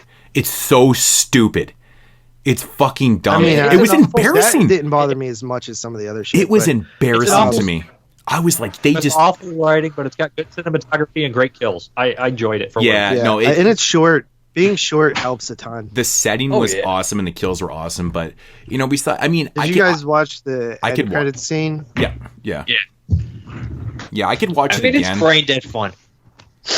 But as I enjoyed it. as like a whole movie, like I mean, God, dude, like, and I'm being a little bit more harsh. If this was just a standalone film, whatever, I would have been like, okay, they did what they did. But it is a direct sequel to the original film, and I'm just like, no.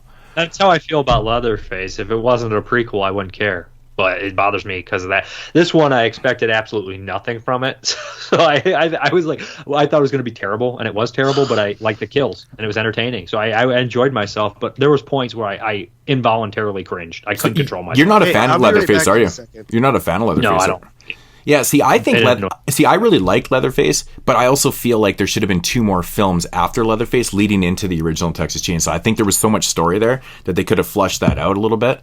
I can never get over buying that kid was Leatherface, and the same thing with Coming Home in the Dark. Like I didn't believe it. I was like, I think that Leatherface was born bad, and not bad, but mentally handicapped, and I never could buy anything else. Like it just didn't make sense to me. No, I get that. Somebody was trying to justify it. Like it's just that's kind of it's sloppy. That's very sloppy how they got there. I get where you're coming from, but it's so hard to disconnect yourself from what we've seen for so many years with Leatherface and stuff. Like we have that almost ingrained in our mind.